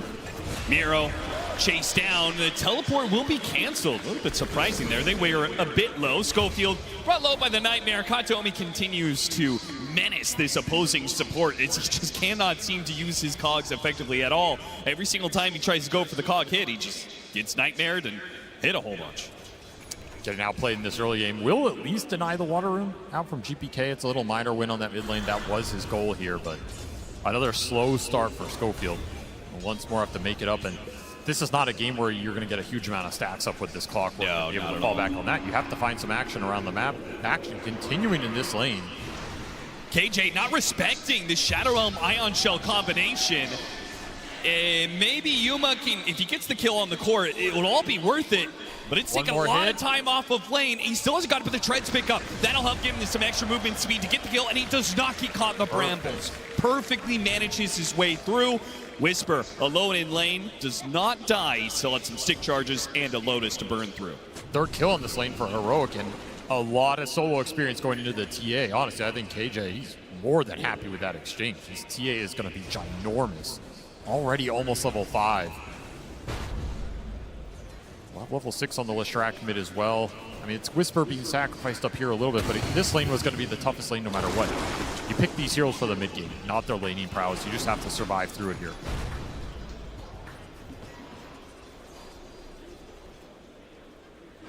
Considering how well Yuma is doing, I halfway expected the Silencer, KJ, to go through the gate, maybe help out this top lane, but he's opted against it, instead playing for power runes. They're just too weak up top. Too many resources got burned out there. That play is not available. You can look for the mid clash, however. Again, these power runes are super valuable for the Leshrack if you can secure them. I love that, though. They already have the ward in place. They will run down KJ first, go back for the power rune, which spawns top. Works out well for them. Analog would have gotten it otherwise, but instead Katomi gets an amp damage, and he's going to pull the Leshrack underneath the tower. Now it's going to be the Clockwork who wakes up that Leshrack. Leshrack going back in with a dive ball key, doing massive damage onto Katomi. One kill and trying to get out. No stuns left. Save has already blown everything there, so Analog will be able to get away. Support for support trade-off. Money bags collected for Pure. happy about that. Analog, did he overstep into the He river? certainly did. Not having diabolic eating, he's in trouble. Sounds goes out though, and now GPK is the one who has overextended himself. Analog, he'll tick out.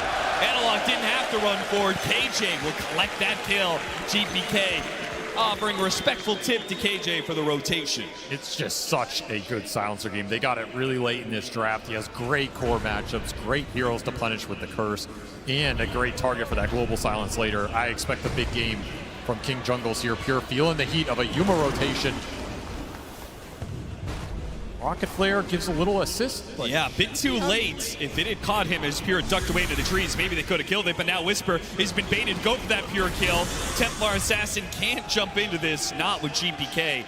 Timbersaw is showing. Analog still going to show up, though. He is so strong right now. He's going straight to Pure. That's a guaranteed kill.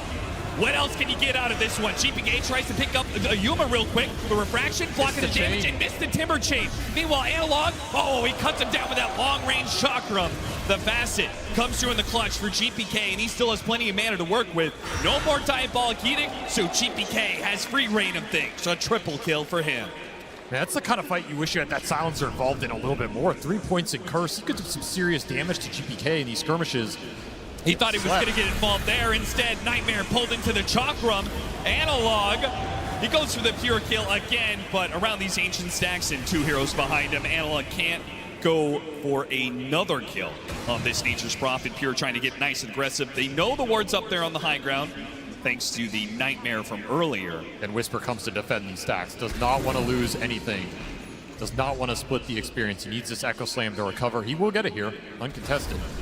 Yeah, Schofield's going to block out Katomi. No way that he ever gets close enough. In fact, if he tries, he'll just add more experience to Whisper's coffers. Slowed down by lightning a bit. The hasted Timber. Oh, yeah, that's a little scary. Oh, that's it for the Shadow Realm. Not good enough. GPK. He wants Are you going to try for it? Timber chain up, and he runs him down. GPK boss gets that steal in game 1, and he is off to a 7-1 start here at the 8.5-minute mark. Just pure destruction coming out from this mid laner right now, who is on a warpath in this tournament, man. Yeah, is there any doubt? He has to be the team, the player that is carrying his team the most in this tournament. He is MVP in my mind right now. BB team are not here without his plays on the main stage. He'll have to go back to heal, but man, what a start for him. Playing into some tough heroes too. These are not easy heroes for the Timber to skirmish early. He really just played the fights well. You end up inside the cogs, you end up against the silencer spells, you end up against chain stun from the Shaker or the burst damage from the Lesh. Not the easiest Timbersaw game in my mind, and he's had an incredible start here. It's going to go a long way. He is the only reason that Heroic hasn't really broken away in this early laning phase. I mean, they're still up by a K, but it could have been so much worse, right? He gets that kill on Yuma, and that top lane rotation, that could have been just Pure dying again. He's kept Analog down a bit, but he will be the center of attention for Heroic. Hook shot does land, and really no way out of this one. Nope. The cogs lock him in a cage, and the silence prevents any spells. Analog, he knows that he's going to have to stay one step ahead of this Timbersaw if they want to push this to a game 3. And these smoke plays are so strong. They're not going to have a lack of damage like we saw in that game 1 where Fisher that play block got off. turned around. Not needed. Whisper already has his blink dagger. He gets in front of Katomi, and they chain the stuns for another kill into Analog. Now second in net worth, and Yuma is topping out the charts. This is a perfect pace for Heroic. They love this style of gameplay, and this draft is built for it. You just showed so many heroes, though. Yuma, he's left alone in this bottom lane and run down by a simple 1-2 punch of a Miro wall and save with the Bedlam. That is going to cost Heroic a decent amount. Gotta respect this Helm creep with the Darkseer Ion Shell and the potential back stomp that can come out. It's been a while since we've seen this combination, but it'll be live in this game.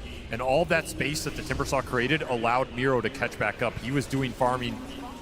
He was doing big stacks in the jungle, so this Darkseer's absolutely back in this game. They're trying to pick up the pace themselves. Quell and Blade pick up, but the creep is on top of him with the Ion Shell. Echo Slam does go out. If they can trade this out to get the kill on Pure, it'd be massive. Whisper doesn't have enough damage by it. Oh, what a Cox hit! A Sprout over to the other side. Enchant Totem to stop him, though. And Pure, he's dead. He's aggressive. He's tried to be multiple of these rotations that resulted in his death, and Whisper is taunting him all the way to the grave. You got to have some respect for BB team. They went in this game, and they're trying to play Heroic style of Dota. They are just taking the clash, just getting aggressive, but this is a terrifying team to play this fast against because they'll take it to you every single time. I mean, these are some of the best skirmishers in the world. Schofield in his element right now. Smoke breaking, Schofield. He'll just wait it out. GPK runs right into that brick wall. Now try and smoke the supports around. Tower goes down. Scan still hits on that hill. They're looking for a bigger core target in the jungle. They want Yuma right now with this grip. Is this two-man squad good enough, though? They land the grip. They're going to try it all in. They got him. And long-range hook shot. The grip is stopped, but the burst damage is still there. Now Schofield, big whirling death hit underneath the tier 2 tower. Cogs on cooldown, but BB team, they'll respect what Heroic have to offer. Backing away from the cliff and the multi-shot of the tower, not worth the risk for a simple support.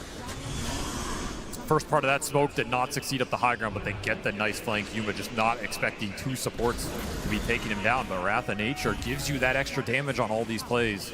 There, however, is the Blink Dagger for the Leshrac, and this is when this hero becomes the scariest hero on the map.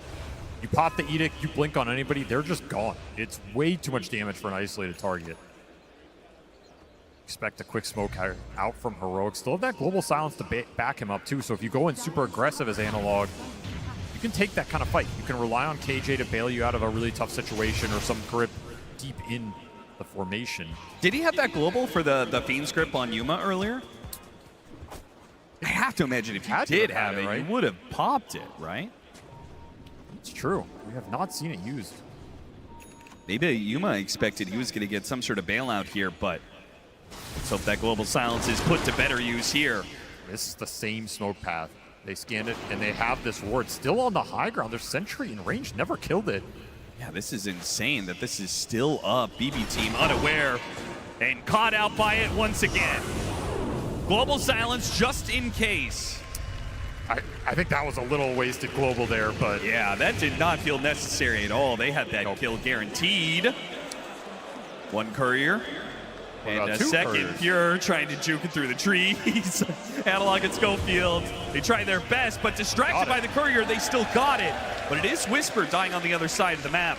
As the aggression from BB team, they see all these heroes on the other side of the map. They're going to go for the Wisdom Shrine, expecting that Schofield will do the same on the Clockwork. But they're going to fight. Analog, he's going to jump right into the bait. Opts not to go for the Wisdom Shrine, gets the quick kill on the support. Can he get to the Wisdom Shrine in time? He opts for the stun. He does not want to go into melee range of this GPK Timbersaw that has been menacing the map the entire time. He takes the experience and makes a run for it. Hook shot in 7 seconds here. Save, he knows, I think he's given up his life to block the pass. Miro, he's run down by the Dog Edict. That TP is not going to work for him. And it's GPK, the only man perhaps who can make it out. Schofield spots him. Oh, that hook shot just barely off the mark. That is still a fight Heroic will gladly take in exchange for that shrine. They got so much of that. Some extra in for the silencer. It's up to 7 brain drain. And that Darkseer, he was the most farmed hero going into that fight. Miro quietly just having himself a game here, farming up at a very fast pace. Big kill to give away. It's your best team fighter on the side of BB. He just got locked in the cogs from Schofield, who chose to go to that fight over stealing the shrine. Absolutely the correct call. Arcane Rune in the river. Huge rune for both mids. Analog snags it. GPK not getting all the power runes he's used to. This is almost the downside for him having the best start out of everybody. Is, yeah, this Timbersaw went 7-1, but you can't push your advantage into this lineup. There's too many spells that counteract you.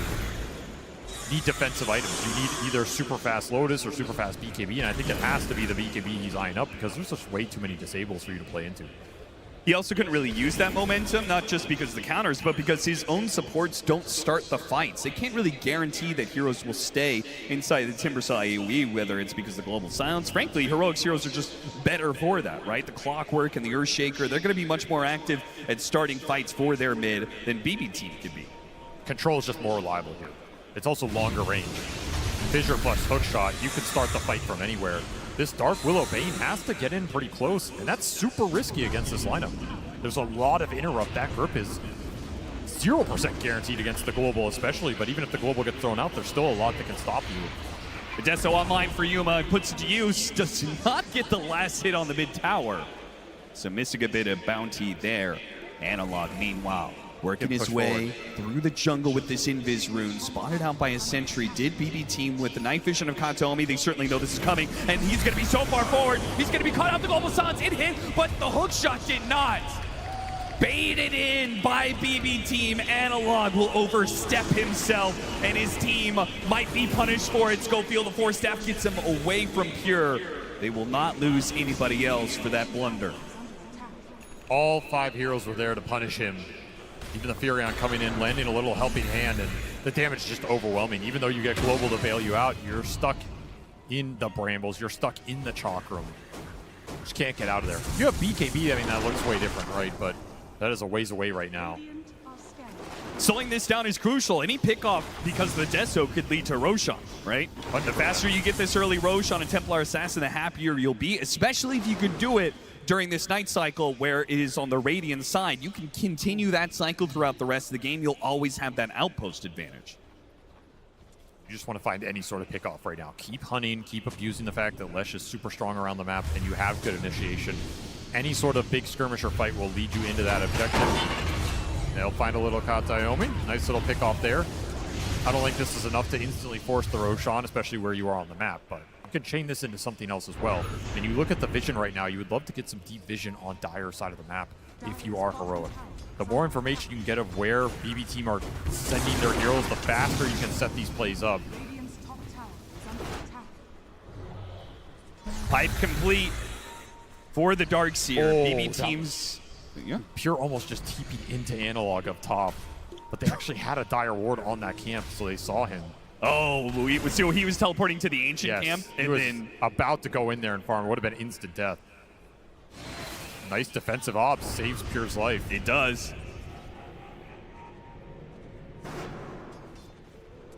Now that's the sort of pickoff that could have led to a Roshan scenario. But as it stands, Heroic, with the team fight item complete of the pipe, you can't just force this. The game is beginning to slow down. Yeah, very strong pipe game. The TA is your one solution to that pipe, but the TA is also not the hero that wants to go in and just be in the middle of all the Ion Shells, the Brambles, the Dark Willow, Chakram damage. Like, it's a little overwhelming for Yuma right now. So you have BKB, that refraction isn't going to last long. Just going to say, there's a lot of heroes who are going to want an early BKB in this game just so you can take the fights with confidence and ignore a lot of the damage coming out from both lineups, because both lineups are going to struggle against early BKBs here. You're negating a lot of control and a lot of spell damage. Huge amount of survivability to come out. Both teams playing a little scared right now. Clumped on the map. Again, there's just a lack of deep vision on either side of the map. You see how many sentries were spammed through these jungles. Yeah, it's ridiculous right now. It is. It's just both teams are kind of playing blind, looking for the next objective, which will be this Tormentor up top. BB camping it. They're a little early to the party, but... I mean, better to be early than late. That's what it feels like Heroic's going to be. Are they not... Do you feel like they're at a disadvantage for contesting BB Team? I don't think so either. I'm surprised they're playing so passive right now, but as we say that, both teams are going to go for their own smokes. Not going to be met, not going to be surprised on a Tormentor. Instead, they will clash inside the Dire jungle where BB Team do have the ward advantage. With the initiation, it's going to be jumped onto the Darkseer with the Golden Sounds over the top. 2 are wiped off the face of the earth, and now Heroic want more. Can they get that? Whisper, he's going to chase after him here. The silence wearing out. GPK, he gets the Timber Chain out of there, and Heroic call it quits. Good enough for them, I think, to do the Tormentor. Gotta take it away right now. This area is entirely Dire's vision control. So you win fights here, it's super nice. Get a chance to D-Ward, get a chance to take that objective, save. Wants to get something going. Good 4-staff. I mean, this early 4-staff picker has done wonders for GPK, though. He was pulled in by this, and there's too many stuns. Overreaching, trying to find a little opening and stall this objective up. You end up paying even more of a price. The damage is overwhelming from this lineup right now. It's just no way to take an early, easy fight if Heroic are the ones jumping you. And that was a very fast hook shot Cogs, very fast blinking from Yuma. They have so much confidence to go in with their cores before all these BKBs are out because they have the global silence to back them up, whereas BB Team do not. And this jetpack could actually do a lot of work for Schofield. Helps him get out of Sprout, will help him find some of these supports, and maybe even the Nature's Prophet as he's been ratting around the map. BB team going to play to try and take this Wisdom Shrine. This is a crazy play. Schofield, he'll be Fiend's Grip right off the start. Still gets it. He still gets the Shrine. He will die. That's going to be triple ultimates used to kill this Clockwork. I think Heroic's perfectly fine with that. If they can dodge fights when Global's on cooldown, that's the MO. And that's why BB team were getting aggressive. They want to fight when the Global's on cooldown. Massive opening for them, but we're just seeing, just dodge them on this cooldown, then you can regroup. When you have it up, you should have BKBs by then too. Though I say that, and Yuma opting for Daedalus instead, just wants more damage. Feels like the Global will cover him enough, especially with his other cores going in besides him. There is a trade-off. I can see both sides of this, but do you believe this is the right item choice for him? Honestly, yeah, the way these fights are going, I think if you get the BKB on the Lesh, he can go in, the Shaker can go in, you have the clock to create space. The grip should automatically be canceled every fight. You're not too worried about that. I think just ramping the damage faster here is going to be amazing, especially if you get an Aegis on this T8. That's when it will pay off, right? If you get 2 lives on Yuma and he went this Daedalus over the BKB, he is going to be an absolute beast in the fight. It's a very scary item for BU to play against because they just don't have the physical mitigation right now. You don't have like a Shiva's on Timber. You don't have an AC on this Furion. You can dice these heroes up. GBK backs out right as Heroic. Oh, no, the Echo Slam starts things off and he's gone. Too easy. If they have your Shaker and the Leshrac on one target, it doesn't matter who it is. Schofield finds the extra. He's going to jetpack, keep the vision on save, and eventually these Blink Daggers should catch up to him. There's the Fisher. And a Shadow Realm trying to dodge. They're actually maybe thinking about fighting this one. Miro's going to try and TP in. This is a little crazy, though. They still have the Global Silence. Yeah, what is he doing? And now Miro's in the middle of no man's land with nobody to help him. He tries to go for his own wall. Dead again. BB team, what is going on? They're bleeding out hero after hero in fights that should just be simple pickoffs. That is a massive blunder. You're going to feed some heroes away while Roche is on this side of the map. That is an instant draw for Heroic. They will claim this objective, and that is why this Daedalus build is going to pay off. Yuma, he knows they're stronger right now. He knows they can win the fights into the Roshan, pick the Aegis up, scale the damage. Way too fast for BB team's lineup right now. They are now in a position where they have to find a way to stabilize this map, slow this game down, get the split push going, get some pickoffs going. That's 8 Deso charges on a minted Daedalus Templar Assassin at the 24-minute mark. That is not a hero you want to run into right now. It's just baiting the rune. This Lesh pick has been nasty this game. 9-2 for Analog. He's absolutely struck back, and there's just no clear answers to it in the short term. Now, you could maybe outscale it with Furion and Ultra Late, but with Global to protect him against the limited control you have, I don't see anybody taking down Analog early in these fights now that he has BKB. And if he gets more items here, he just becomes an absolute god. I mean, you're looking at that Sanjin Yasha, you're looking at Shiva's guard, you're going to prevent a lot of the physical coming out from Pure. This Disco Pony dancing it up here. He's getting strong, and BB team are forced to concede parts of the map.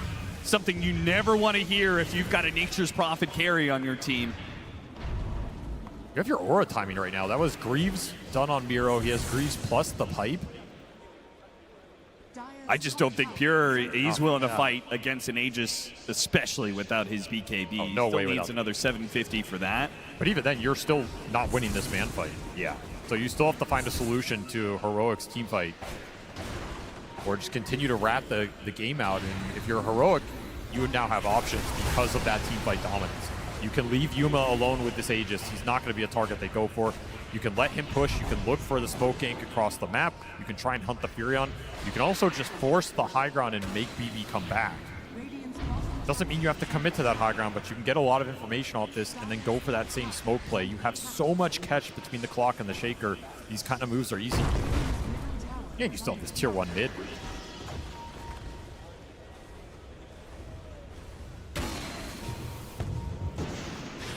Every time you cross the river, you run the risk. There's just so many Blink Daggers, so much initiation, so many stuns.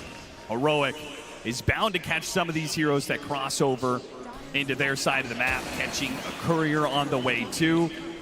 BB team, they're doing what they can to rat the map and try and prevent the loss of some of these objectives. Their tier 2 towers, though, will start falling with 2.5 minutes left on the Aegis.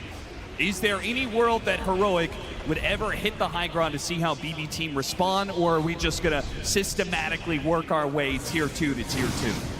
Rather get the tier 2s off the map right now, but you can absolutely hit that high ground and try and force some heroes back. The thing is, Pure is always going to be farming. So you have to weigh this economic advantage you're gaining versus what he's going to take off the map. If you can catch him, I mean, that's the dream. Catching any core out on the map right now. Schofield, does he have a read? He just slips right past Miro.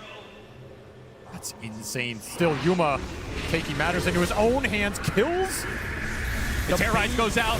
Timbersaw will try and take advantage of this. The first life of Yuma, they're burning through this refraction. BKB goes out from Analog, and a quick Echo Slam for Whisperer. Knock it down 2. Miro, he gets a force stab to save his life. Analog's fighting up against the physical damage. Pure pops go BKB. Down. He makes the commitment to Leshrac, and he gets it. Meanwhile, Yuma, on his second life, almost dies here. Goes back against Pure. Knows that BKB is going to wear out. Knows that the stuns are coming in with the cogs pushing him around. They do have this Nightmare in the back line, so Yuma just can't get down to this cliff. Schofield and Whisper, the 2-man tag team of stuns. They can't get the kill on Miro right away, but they'll get it on Pure, and Yuma cleans up both. The control tag team from Heroic getting the job done where the damage falls. This Shaker was massive. Double Echo Slam coming out from Whisper off the minted refresher. Absolutely feeling himself right here. Just decimates that fight that was once looking good for BB. Gets turned around with overwhelming damage from this offlaner.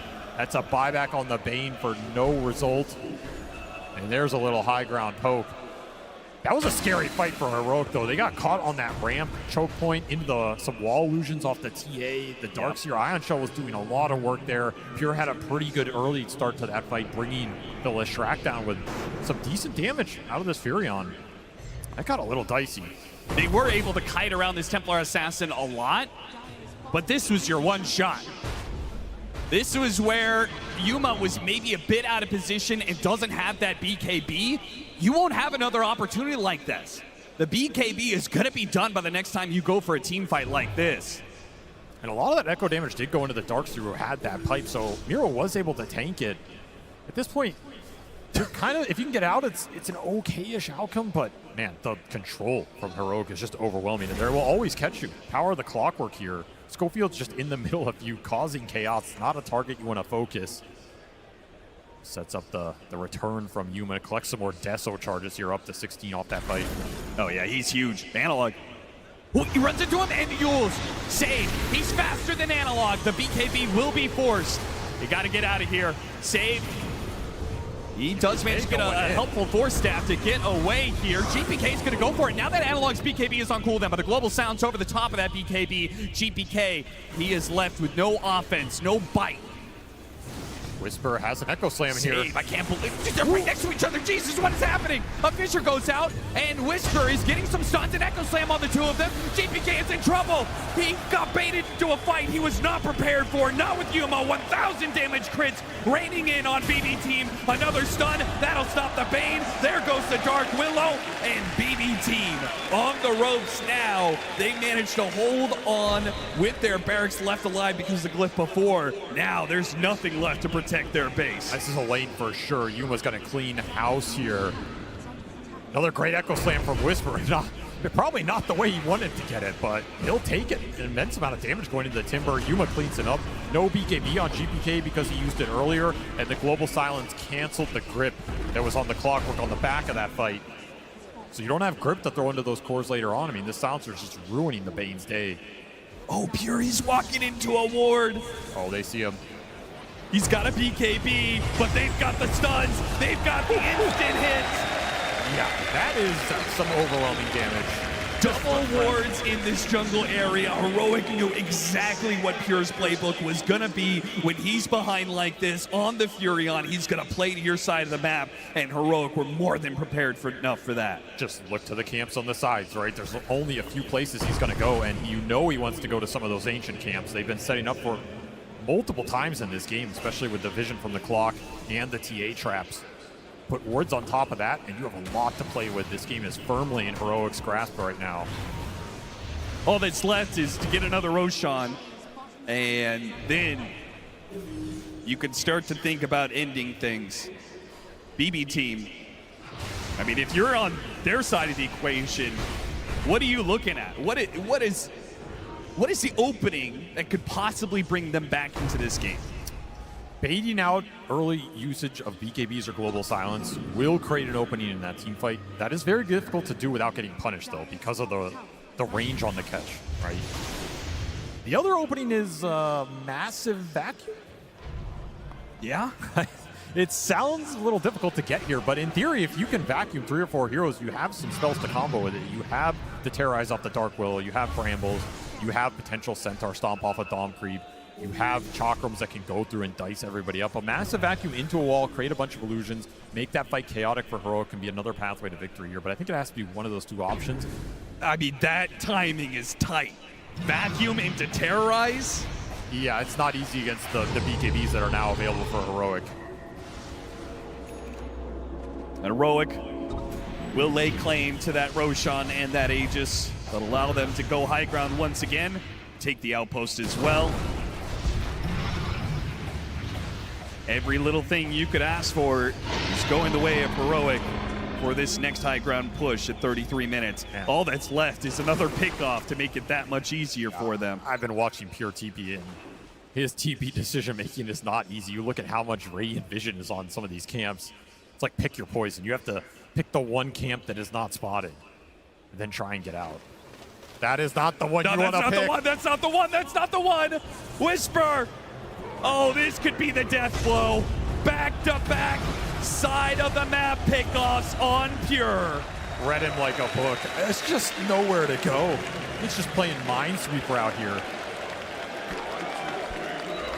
Too much vision control on Radiant side of the map, and you don't want to keep farming your own because your team also has to get something right now.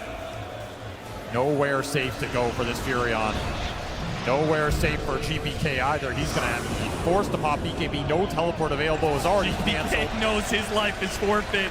Does a little dance. Whisper, he's going to be chased. You do manage to catch him before the Blink Dagger comes back up. He turns around the Echo Slam, does what damage he can. His team is making their way here. KJ's now here. He slows him down. Thanks to the 4-step, Whisper can turn back around.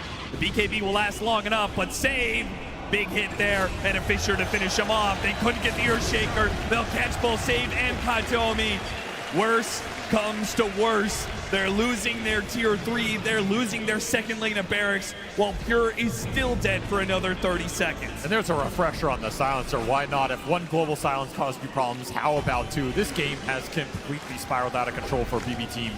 They had some brief windows in that early game, but since Analog has been playing decisive, it has all been Heroic. No hope in these team fights. No chance in the skirmishes. No ability to contest Roshan, and this game is just going to end before the 35-minute mark. You went into the Coliseum with Heroic. Next time, you better come prepared, because this is not the team you want to come with less team fight against. Heroic say you want to play that early game brawl. We'll match you every step of the way and beat you with experience. They have pummeled BB Team to a pulp on this one. And BB Team are not equipped to be able to stop this one. It feeds for a 3-man Quags. Why not? Schofield, one thinks in style. We are going to game 3.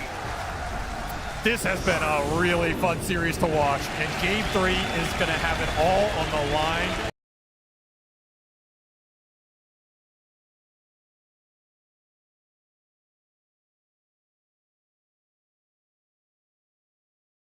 When the pressure is at its greatest, who will step up to lead their team to a historic finish between these 2 squads? You have to remember how much is at stake here.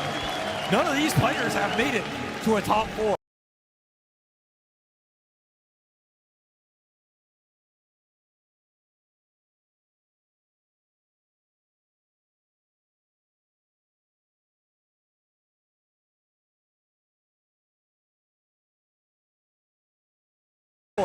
And you are 1 game away from making history, potentially for your entire region. It all comes down to this. They've been here before. Game 3 on the line for top 4.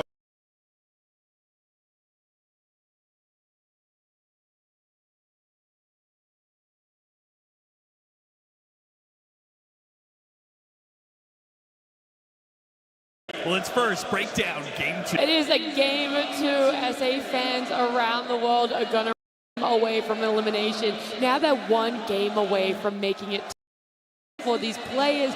And what fashion. Like there was just nothing exactly what they needed to do. I agree. Completely incredible showing. Playing against a team that made them look like they were getting pub stomped too. Team Analog ran around on Leshrac owning noobs. Like, easy to forget that this is one of his, like, time and time again. You can see the comfort is that, like Winter said, it's been 2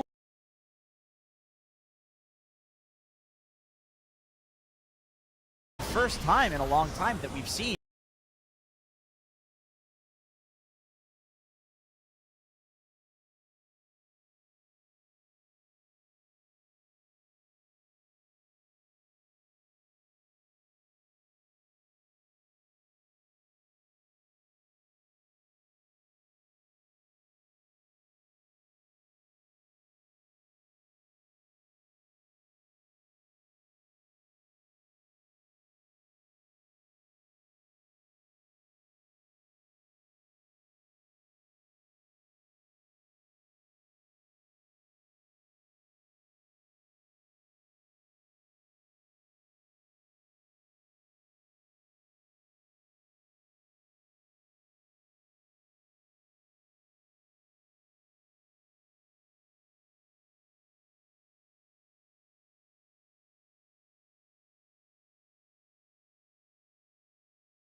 from the Darkseer, it bursts through the Timbersaw's reactive armor. It's very good at jumping and killing Nature's Prophet. There's not much he can really do when you get on top of him. And the global silence coming out, it is risky. I think that's why Leshrac has fallen off. It's that, like, if you don't get a good early game, he jumps in and he tries to kill you and he feeds, right? You just have less HP, you have less stats to work with than they do, and they just kill you before you kill them.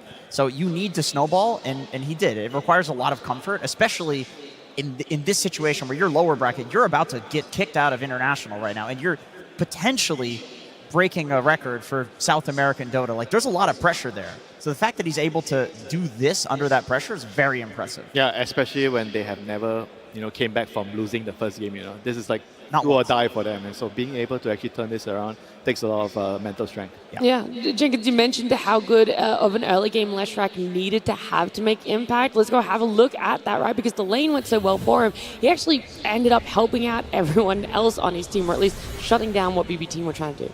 Yeah, this early game was kind of like the battle of the mids. I think GPK's rotation here was very good because Analog was also making the rotation. Of course, Timber versus Lesh is not so easy, so Timber was level 6, Lesh level 7. That's max Edict with the pure damage. It is quite significant. So this was a very chaotic fight. Going back and forth, I think GPK ends up with a triple kill here. Analog gets some kills as well. But I totally agree with Avery when he said that you are playing Heroic's game. To run around in the early game and engage in this chaos, like, you are entering into a chaos pit with a team that they were born there. Yeah, probably that's why we saw in the first game how slow they were taking it. They did not want to risk it too much. They were trying to mimic some of the rotations as well. Again, GPK on the Void Spirit in that game number 1. And coming into the third game, I think they're going to need to address this issue, not fall into a trap to try to play the game that Heroic has been playing. And also for this second game, they really didn't have a way to initiate a fight, especially if you're playing it from behind. Who's going to start a fight? Timbersaw jumping in and be like, yo guys, I'm here, try to, maybe use some spells on me, but they do have the overwhelming damage that we talked about, having this Leshrac with the pure damage, having Temporal Assassin. Yuma had an insanely good amount of farm, and we talk about the team fights, but you now have global silence to counter any kind of team fight, even if it happens, but there is none on the side of BB team, so they will definitely need to fix the draft coming into the third game. Agreed. Yeah, struggling to initiate, but it also felt like they were struggling to disengage. Heroic thriving in that chaos, and they kind of just got to chase whenever there was an attempt from BBT. They get to keep getting more out of a team fight, out of a pickoff. Yeah, there were a lot of Benny Hill type situations in this game, which I think favors Heroic a lot. And you could tell that when they smelled blood in the water, they continued to strike and strike and strike. They did not only take this kill on GPK in the mid lane, they figured that the rest of BB, well, they had to be positioned somewhere here on the map. And also, they know that if GPK is going down as the most important hero, that the rest of BB is probably going to retreat. So they get kill after kill after kill. BB might stand for bleed bleed because they're bleeding out in this situation. That was kind of the entire game. Like, it was just BB team bleeding kills. It looked like a pub. I think the elephant in the room is that their draft was almost disrespectful with the picks. You know, you heard Bulk at the start. He's like, nah, we're going to up the win rate.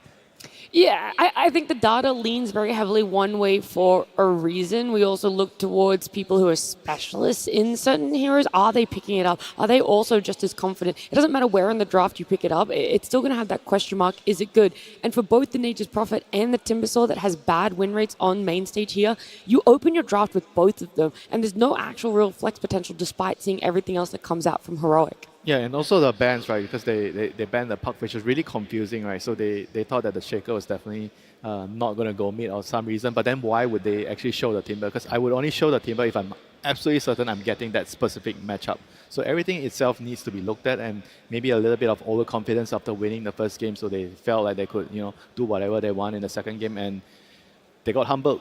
Yeah, they really did. Nature's Prophet on stage doesn't have a good win rate. I know a lot of other people, though, putting high priority on it because it's a hero that once you shut it down, it's still able to find farm anywhere in the map. And I think something Heroic did so fantastic was having defensive wards, being aware that the Nature's Prophet will want to still be looking for that farm somewhere that he possibly can. Yeah, they knew exactly where he's going to be farming. Like, these are, I would say, anti-Nature's Prophet wards. Yeah. There were a couple of them in the bottom part of the map as well, as you can see on the minimap, that they are ready. Because this is where Nature's Prophet, he wants to farm. Like, he knows that he can just show up in the lane playing against Clockwork, playing against Earthshaker. They can easily initiate it on him, so he needs to find the farm somewhere, and they caught him every single time. My thought process with this, and maybe this is a reach, was that like Heroic is so dominant in their region that they play a lot of these qualifiers where they have a huge lead. But there's a lot of these pub players, right? Like, people are really high skilled from pubs that they're still playing against, and they know where to farm. So Heroic is very good at stopping a team from farming when they're behind, because from their qualifiers, they're always ahead to this degree. Because this was not just like a win by Heroic. This was a stomp. And Heroic, because of their regional dominance, is actually very good at stomping teams if they're ahead. Like, BB's not going to come back.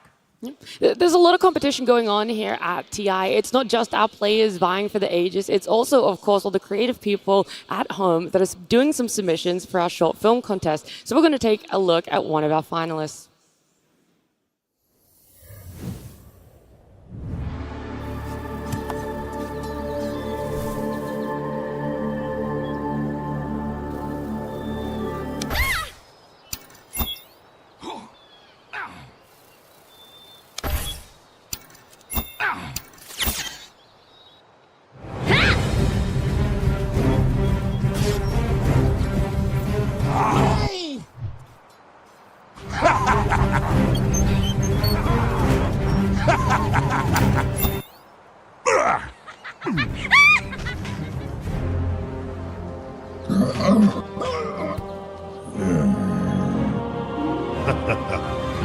Sunstrike.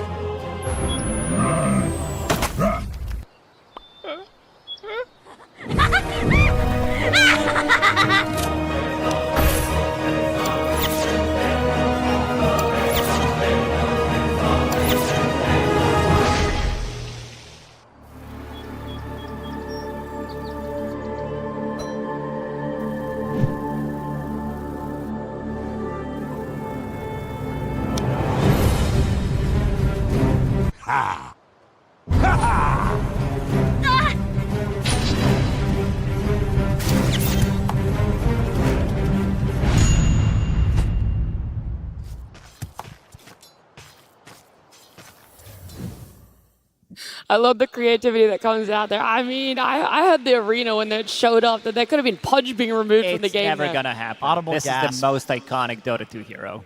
Yeah, I loved it. The dual use of the Lincolns and the Lotus Orb there as well. He was making sure there was no way he was getting removed from that game. But in our series, he's not showing face at all. The only time we're seeing him is in that band. Yeah, he's kind of removed from the game. True, in a different way. Yeah, I mean, hopefully we get to see him. Hopefully. Yeah, I know Jenkins would love to. I'm sure Heroic, if it got let through, they would love to play it. We've seen it on 2 different positions for them as well, whether it's in that carry, if it's in that offlane as well. But we talked about the overconfidence of BB Team. That's something they haven't gotten overconfident in. They're still very strong and standing by, taking out these niche and unique heroes from Heroic. Yeah, I don't think you let it through. I mean, especially game 3. I think BB is gonna straighten up. You know, this is what they tend to do. We've seen this time and time again in their tournaments. They're still an incredibly strong team, and I also don't think that Heroic.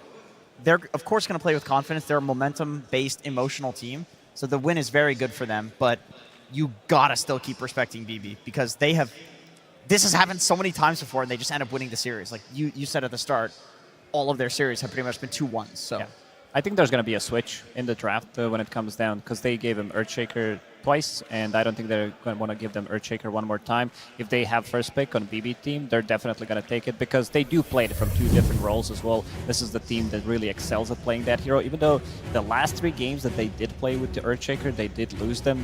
2 against P-Vision, 1 against Nigma Galaxy as well, but this is the hero that allows you to have such a good game. In previous game, Whisper, he didn't have BKB. He went for Refresher. Yasha Kaya into Refresher, making sure that he has just unlimited amount of stuns, making sure that those stuns are coming in instantly so that they cannot react to it. I mean, also their own drafts, right? I feel like that's on the enemy's draft, right? But for BB's draft, I think they need to maybe prioritize Pure more, give him the later picks. Don't show his hero out because I think in most of the games that went long, he has a really good carry-to-carry matchup. He has the strongest hero in the game. That's why they tend to play a little bit more slower, They're like, okay, we don't have to rush. We can just take this late. We only go when we reach our timing. So it doesn't feel like they're going to be forced to make a lot of moves in a game. Yeah, is that something that's also dependent on if they get first pick or second pick? Yeah, of course. I think with the second pick, maybe they feel like they could do it more. And on the first pick side, I still think you can do it, but maybe just don't open the draft with his hero. Well, I mean, a few weeks ago, you could just open the draft with Nature's Prophet, and it would still feel like the strongest hero in the game. That's just how overpowered it was. But, nerfs come into play, and the meta changing comes into play. Like, the Dom meta has really changed everything because everyone is reacting to that, and because of that reaction, Nature's Prophet maybe isn't as strong. Yeah, but it also depends on how they're diagnosing the problem, right? Do they think that Nature's Prophet is the problem or the other pieces that were picked after the I think the whole Nature's composition of that team was the problem, but also picking that hero so early, and also with the bans that they did have, removing that Spectre that one time Heroic did use with the Helm of the Dominator to have that global presence, which again is a really bad matchup for Nature's Prophet. But then again, we had a lot of those heroes being countered in the previous game. You do have Bane, who doesn't like to play into Clockwork, doesn't like to play into Global Silence. Then you have Dark Willow playing into Leshrac. I feel like every single hero on side of BB team got countered by what Heroic did have. Yeah, I mean, if you have to first pick a hero and then you have to use some of your bans later for that hero, then it probably means that hero is not suitable for first picking. Because ideally, you first pick a hero and then you don't really care what the enemies are going to pick. Yeah, that's definitely where the flex could come in, too. You just run it as a support, like 4 or 5 position. And maybe that's part of why Nature's Prophet has not looked so great as a first pick in this week compared to like the couple weeks before it, because people were flexing to 4 and 5 position if it was a bad game for it, but the core Nature's Prophet is what is better at killing the Dom creep, so people started playing it more as a carry. I can say as a support, yes, you can sprout the Dom, but it's a lot harder to kill it. So maybe that's the thought process, that like in this meta, it's just not as good as a support as it was previously. And I also think that there are supports that are way more impactful. We're seeing them do so much more if it's team fight securing lanes than what the Nature's Prophet could potentially add. You're relying a lot more on your second support to offer more in the way of team fight or a setup. Yeah, and also to go back to your point about Helm of the Dom and Nature's Prophet, you're playing against Heroic. This team is an honest team. They will only buy Dominator on maybe Heroic is an honest team? They are. What do you mean? When it comes to Helm of the Dominator, they want to win it by picking the heroes, team fighting. They want the constant brawl. They want the chaos. This is what people want to see as well.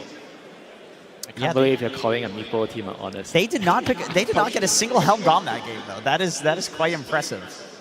It's nice to see teams doing well, though, not picking it up, because one of the narratives coming here was how broken is it going to be? How many people are going to be picking it up? Will we see every role be able to play with it? And while some teams are still favoring it and having impact with them, it's great to see that this lineup is going to run over it, right? Heroic still know a way to play around it and without it, too.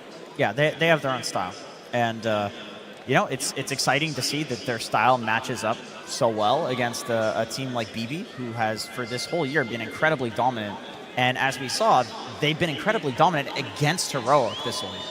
So it's like Heroic kind of stuck to their guns, and they improved it, they refined it to the point where now we have a very interesting and fun team to watch.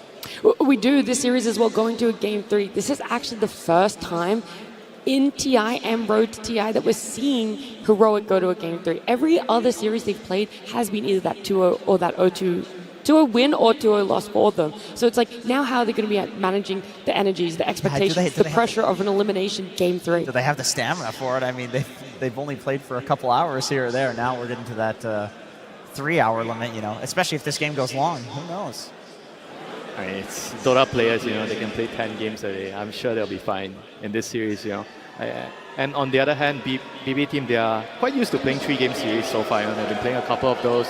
They've come out on top of those. I'm sure they know what they need to do to just calm down, make sure that they can play a clean game in the last game of the series. And for Heroic, they are going to be in totally new territory. So how are they going to play? This has also been their arch nemesis, I would say, when they start to feel that they need to fix things and they're unable to fix them, when they start losing on the brink of elimination, one game away from it, it could definitely affect a team like BB team, even though they definitely got better over the last half a year or a year because they started to win the tournaments as well. They kind of got into that territory of being able to breach the barrier and win, but still on a big stage of TI, you could definitely feel that they are also feeling the pressure. Yeah, the main stage series, when it has gone this way, if they won Game 1, they ended up losing the series. If they lost Game 1, they ended up winning it. And I wonder if that trend continues or if there is going to be that reverse. How are they going to be able to bring it back from here? Is it as easy as being like, way too open? Sometimes it's not just like about fixing, right? Sometimes you just have to remember in the games that you win, what did you actually do correctly in those times, right? And you just go back to those games and just do it again. There's nothing to fix sometimes.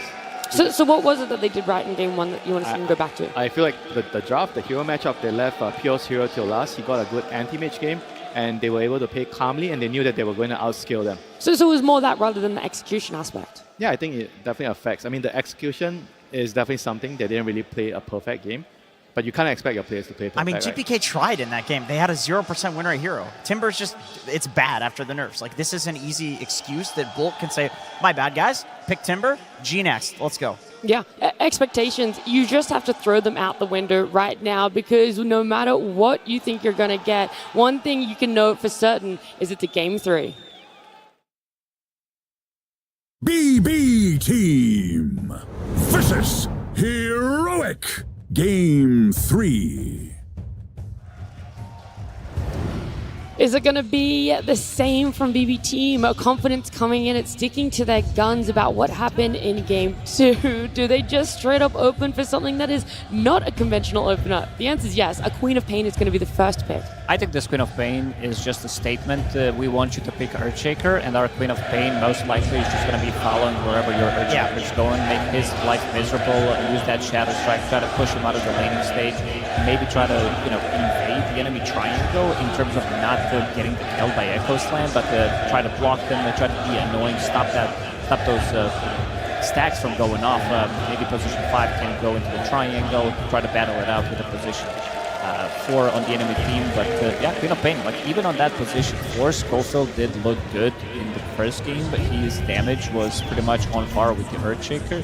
But we'll see where it's gonna end up going. I do believe that is the best role for Queen of Pain right now, is to follow a hero and just dominate it in lane. There's a reason, I think, that she's fallen off since the Dom meta has, sprung into Dota. I honestly don't mind Queen of Pain against Templar Assassin. As long as you win the sentry battle in lane, a lot comes down to those supports, because otherwise she can meld dodge the Queen of Pain dagger. If you're winning the sentry battle, then TA gets destroyed in this matchup. If you're winning the sentry battle for TA, then Queen of Pain gets destroyed in this matchup. So a lot of pressure on the supports here between these picks. Yeah, the support heroes are going to play a really, really pivotal role. Like in the first game, I felt like the BB side were able to kind of rotate around. Remember the first game where Disruptor was like running around 4 minutes, he ganked mid, he ganked bottom. It's all because of the hero lane matchup that allowed him to do that. So if I'm BB team, I'm going to try to replicate that. I try to have maybe the corp, keep them guessing where my corp is going, and then try to figure out a way how do I get a favorable lane matchup so that my supports can move around. I mean, this TA is definitely a very good answer to it. Like Andrew already said, you know, you have a lane matchup where you're not worried that the corp can pressure you, and you're like daring them to put the corp in your lane. They are removing Silencer. He did one hell of a job, even though they didn't have too much of a team fight to break the team fight. Not even a waste to start a fight in the previous game, but they're going to give it more respect in this one. Disruptor is still available. You did mention it. I think this could be very good against Queen of Pain in general. It makes your life so much more difficult to play. One bad blink into Static Storm, then you can get pulled back again. Unless you have some kind of a save, it could be very difficult. Are you surprised that they still banned the Earthshaker? Because I was with you with the way you rationalize why they first picked the corp, right, to kind of block the Earthshaker, but right now they're still blocking, they're still banning the Earthshaker. Probably thinking about it and maybe deciding it's better to remove it. Don't give a whole second phase of picks to also protect the Earthshaker. Because I do agree, I think it's worth being worried about it in the first phase, you get some bans out, but BB team, they are one of the first teams that was using Queen of Pain off lane. So I feel like if this as a pick, it doesn't just have to counter Shaker. Like, yes, you can use it as a tool to not have the first pick Shaker come out, then ban the Shaker because it was too good in both games, and then later on you just have Queen of Pain and Mira plays it. It's one of his best heroes. And do you think it tells you that co-op might be a support? That's why they're banning the Shaker, because they don't want her to go mid? I don't think for BB team. I feel like it's almost guaranteed going to be Mira playing it, unless somehow GPK in the end of this draft still has a good matchup for Quab, then he'll take it. BB will make these plays in the draft. Well, now with these teams picking up their supports, we thought the Disruptor could have been good for Heroic against the Queen of Pain. We saw its impact. However, BB team going to go back for that Hoodwink, picking up Saves Hero a lot earlier in this second phase, along with the Disruptor. So double support showing here. Do you like the lane though, if Corp's going off lane with the Hoodwink with the double range? I was thinking about that. I think it's fine. I don't think double range is that bad. Like, Quap as an offlaner honestly acts as a tank anyway. You get the strength talent, you blink in with Blade Mail, you tank.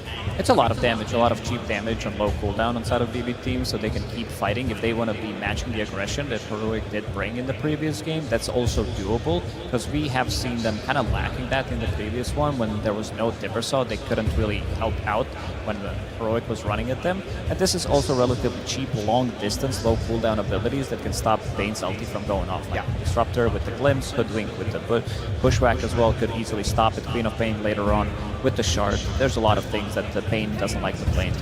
I do think BB needs a mid that is more like an offlaner. Some DK, Void Spear, Hangolier type hero. Turns out it doesn't matter what you guys like. The audience is enjoying this Enigma pick. Everybody loves Enigma pick, you know. It's an explosive hero, very strong team fight. One of Whisper's best heroes too. Oh, where did this hero go the whole time? Is that a position for Dawn? I think Dawn in any position is good against Enigma. So maybe and Silencer is out of the pool, so maybe they pick it to block the Dawnbreaker coming out as a response to the Enigma. And it's also a pretty good lane here. Dawn plus Enigma. You're gonna have a very, very strong lane setup here. I think even if the enemy has a gyro, the lane is gonna be tough. I like what Jenkins is saying a lot, because you're asking where this hero went. In the road to the international playoffs, Dawn had an abysmal win rate. It was something closer to 30%. It was below 40, and it was struggling so much. And that's because people were leaving that Silencer in the pool.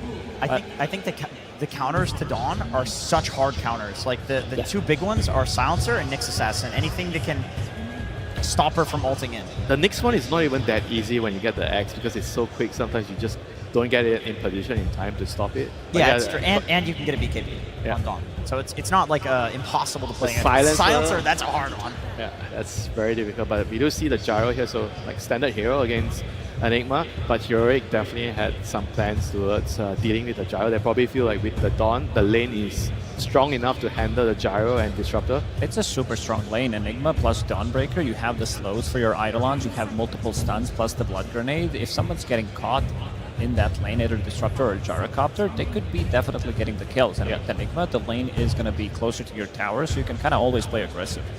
Yeah, BB does have one problem, which is they lack a melee hero. They Frontline. They do not have a guy to just run in and be tanky. Queen of Pain is not terrible at it, but it's also, you're still an inch core. Like her stat gains are really good, you build a lot of stat items, but it's not like a Brewmaster, for example, or a Bristle, which have both been banned out. Yeah, they need like some sort of aura frontline hero. Underlord kind of hero, someone to stand in front. Tide Hunter, something like that. Centaur maybe, you know, someone that can actually be a frontline for the Gyro, buy some auras. Gyro loves heroes that buy auras and can be the mid shield for you. So I think those are the heroes probably we would maybe see from BB team here. I think they need a Blink Initiator. I think they need somebody to go in and just stun people, because starting a fight is going to be a bit hard, something that they did struggle with in the second game. Sure, you have Queen of Pain, you have Disruptor, Gyrocopter. He wants people to be kept inside of a certain area to be able to go in and just you know, keep them in a place, so that Gyrocopter with the Flak Cannon, Queen of Pain, Centaur is getting removed. This is, I would say, one of Miro's better heroes. I would say that potentially Mars is okay, but you have Enigma, you have Dawnbreaker, Sanking, there it comes. Sanking is the hero that could give them that just Blink Initiation on lower cooldown. It kind of does both. It gives you a hero to run in and be tanky and start things off, and then also be a Blink Initiator and a team fighter later on in the game. Yeah, I like this a lot. I also like the lane setup a lot more here. Yes, with the Hoodwink. It's a hero that plays much better with the Hoodwink, and honestly, any like try pairing of the heroes on BB has a lot of damage, a lot of stun, a lot of catch. This is a very solid draft, very magic dependent. Gotta start them young. You gotta get all the information you possibly can. Give them all the lore. Know that they've been to all the TIs. Have you heard this one before? I didn't know Arteezy was in the audience. That's gonna enjoy that one. That's a classic. That's a classic right there. I mean, do you guys like a Dragon Knight here? Dragon Knight against Quark, and then you have Dawn with Dragon Knight. Good call. An amazing prediction from Winter. What are some of the key reasons that you wanted to see it being picked up? Lane matchup against the Queen of Pain, and it's also really good with the Dawnbreaker ulti. It's a good setup. I think it allows them to play together as a unit. I also think if he's going to be going for a Blink Dagger, potentially Mage Slayer, you have Mage Slayer plus Pipe coming out from the off lane, and so good. You might be having a lot of issues in terms of dealing with damage. This is something that Sanking really hates to play against. There's also going to be Queen of Pain. Sure, she does have some pure damage, but most of the damage that they do have is going to be magical early on. Yeah, I mean, it's pretty much all magic damage. Even Gyro doesn't like playing into a Mage Slayer plus Pipe combo. I'm looking at where these heroes are going for Heroic. And it's the Enigma position 5, which I feel like has not been seen as a support in so long for competitive. It doesn't work most of the time when you see it. It doesn't work. It's like a Chen, right? In a way, a Is weaker it? version of Chen. Yeah, if someone's going to pull it out, it's either Insania or King Jungle. I mean, so basically they're doing this to avoid the Enigma against Gyro matchup, right? They're trying to improve their odds of winning the lane, which I can understand why, but it means that their whole draft is slower, a lot slower, I think, with the Enigma position 5, because you don't really offer much to your team early game. So then how are the lanes going to be looking if we feel like this Enigma might be good in lane, but not towards the later part? How important are we going to see BB team focus on having those lane wins? I think this is solely because they have this DK plus Dawnbreaker ulti combo in the game. They want to accelerate the game, give Dawn a core role, so they can keep doing this when they get the X early and just keep finding pickoffs on the map and play around that. I think they're hoping that would actually carry them through the game. They have very good counter initiation as well. You have this Dawnbreaker, Aghanim Scepter is pretty much your core item. You have Dragon Knight who can blink in, Enigma. Eventually you're going to be getting the items as well on this position 5 Enigma, because you can always go to jungle, try to get some farm. Maybe stay in the lane a little bit longer depending how that lane's going to go, but you know, we always talk about Sanking not being the strongest laner. I want to see how much he's going to be able to get out of that lane. And some final thoughts from you, Jenkins? I think in that lane, he can get a lot. Against TA, you peel the refraction charges off. You got a Hoodwink in lane with you too. You're against Enigma 5. It's pretty easy. All right, with our game number 3, we've already talked about how important this game is. It's elimination for Heroic. If we see them advance, it could be the best placement South America has had. Before we get into the game, of course, we're going to hear from their coach, Caps. Thank you very much. It is time for game number 3 of this elimination series. Caps, you seem pretty pleased with the heroes you got on the board. Tell me about what you got. Or we can just soak this in. Guys, are you ready for this game number 3?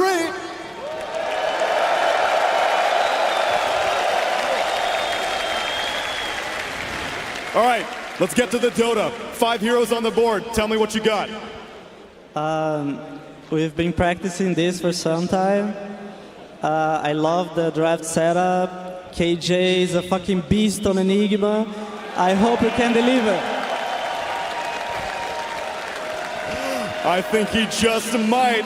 And since it is indeed elimination, and we heard it from Nat, if you win this game, this will be the best a South American team has ever done in South American and TI history. And you are no stranger to being a champion. I know in October of last year, you brought South America to their first ever LAN victory in Wallachia. Are you ready to get these guys hyped up? Tell me what you're going to say to this Brazilian crowd, to all the South American Dota fans out there. Can I get a mic? It would be my honor. I want to try something. Who is cheering for Heroic? Stand up. Who is cheering for Heroic? Stand up. Woo!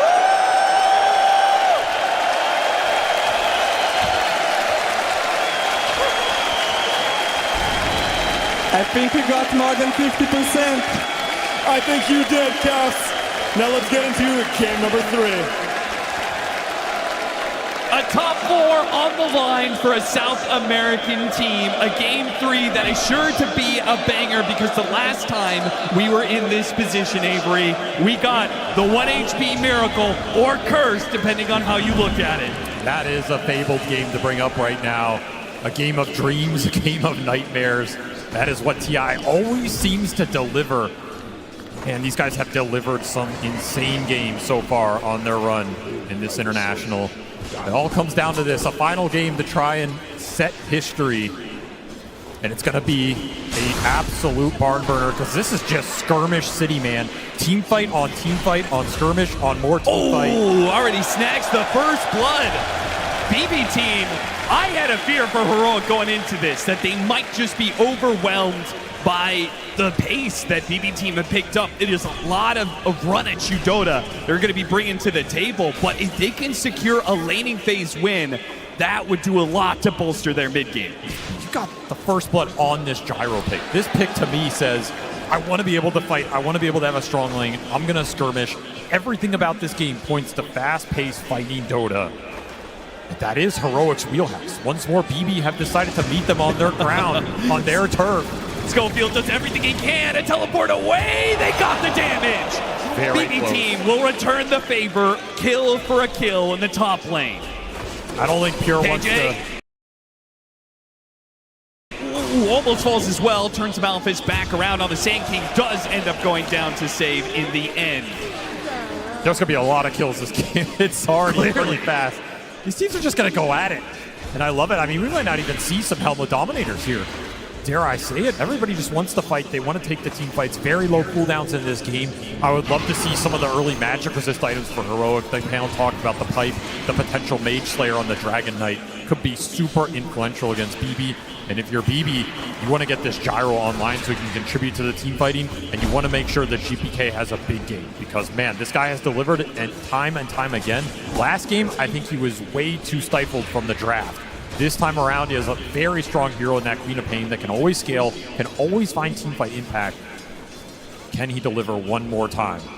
He does feel like, though, he is still a bit addressed, right? We've got some single target stuns that are rough for the Quap to be blinking in aggressively into. We've got the backline Fiend's Grip, we've got the Dragon Tail, and he also is going to be walking into some serious team fight between the Dawnbreaker and potentially the Enigma. Now, this Gyrocopter's pulled out of position a bit. Whisper conserving his mana for now. I mean, this is a offlaner that wants to get kills, but you've got to be very careful in how you use your mana. Still has that Lotus victory, though. That'll go a long way for this Dawnbreaker in the offlane. A lot of resources at Whisper's disposal. Schofield tanking a lot. If they don't go soon, Schofield's just going to die without anything in return for Heroic. The momentum now beginning to shift into Pure's favor in this safe lane. And I love seeing BB get aggressive on their safe lane for once. It's felt like they've just been trying to survive in this lane for almost 2 series now. Yeah, pick a hero like Gyro that has Barrage. Run at your opponents, deal the DPS.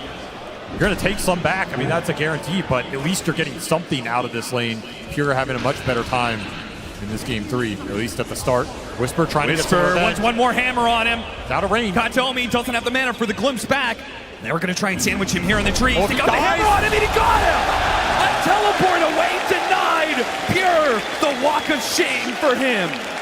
He almost should have just taken the death and been able to TP back with full resources, right? It's not as if this lane was going terribly for you. Now it is going terribly. That is going to be a lot of time off the lane for the Gyro. Big moves from Whisper. Getting a lot of experience off these kills as well. There is that walk of shame. Oh, God. With it's no a slow boots, one. It's so slow. No boots, no smoke. It's just playing Dota the hard way right now for Pure. I felt like this game was going to be a little better, but it seems this man is destined to struggle this event. It really is.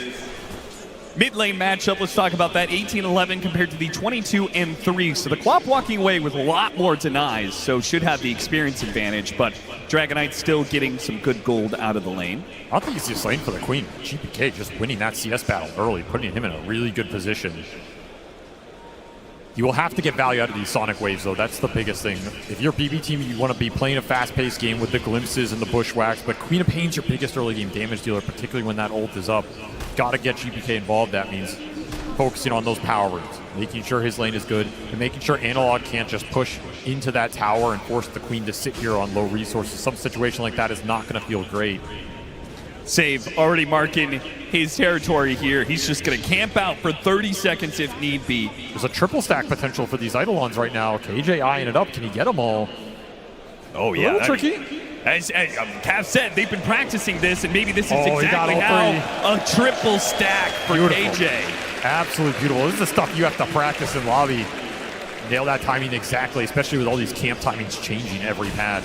Still, at the same time, GPK did pick up the shield rune, and he has the level 6 advantage. So let's talk about, you said you have to get value out of this Sonic Wave, particularly if he's going to rotate out of lane, because that means the Dragon Knight will hit this mid tower.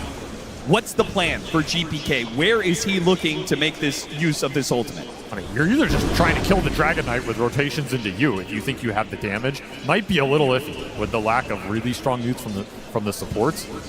Otherwise, you wait out this Dragon form, and then you can maybe TP turn around one of these aggressive plays from the Dawnbreaker. That's kind of what I'm looking at. Like, punish Whisper if he tries to go on Pure again. AJ, what are you up to? Sneaking his way in. Is he going to go for the Wisdom? No, he's not. He's already got the scan on them, so he knows not to contest that. Instead, just plays to make sure that they can invade the triangle when the time comes to contest this Gyrocopter. Blocks the camp, gets vision up, trade out the shrines. This will pay off later, especially if these get stacked up for that Sand King. You can go in there and contest it with full vision.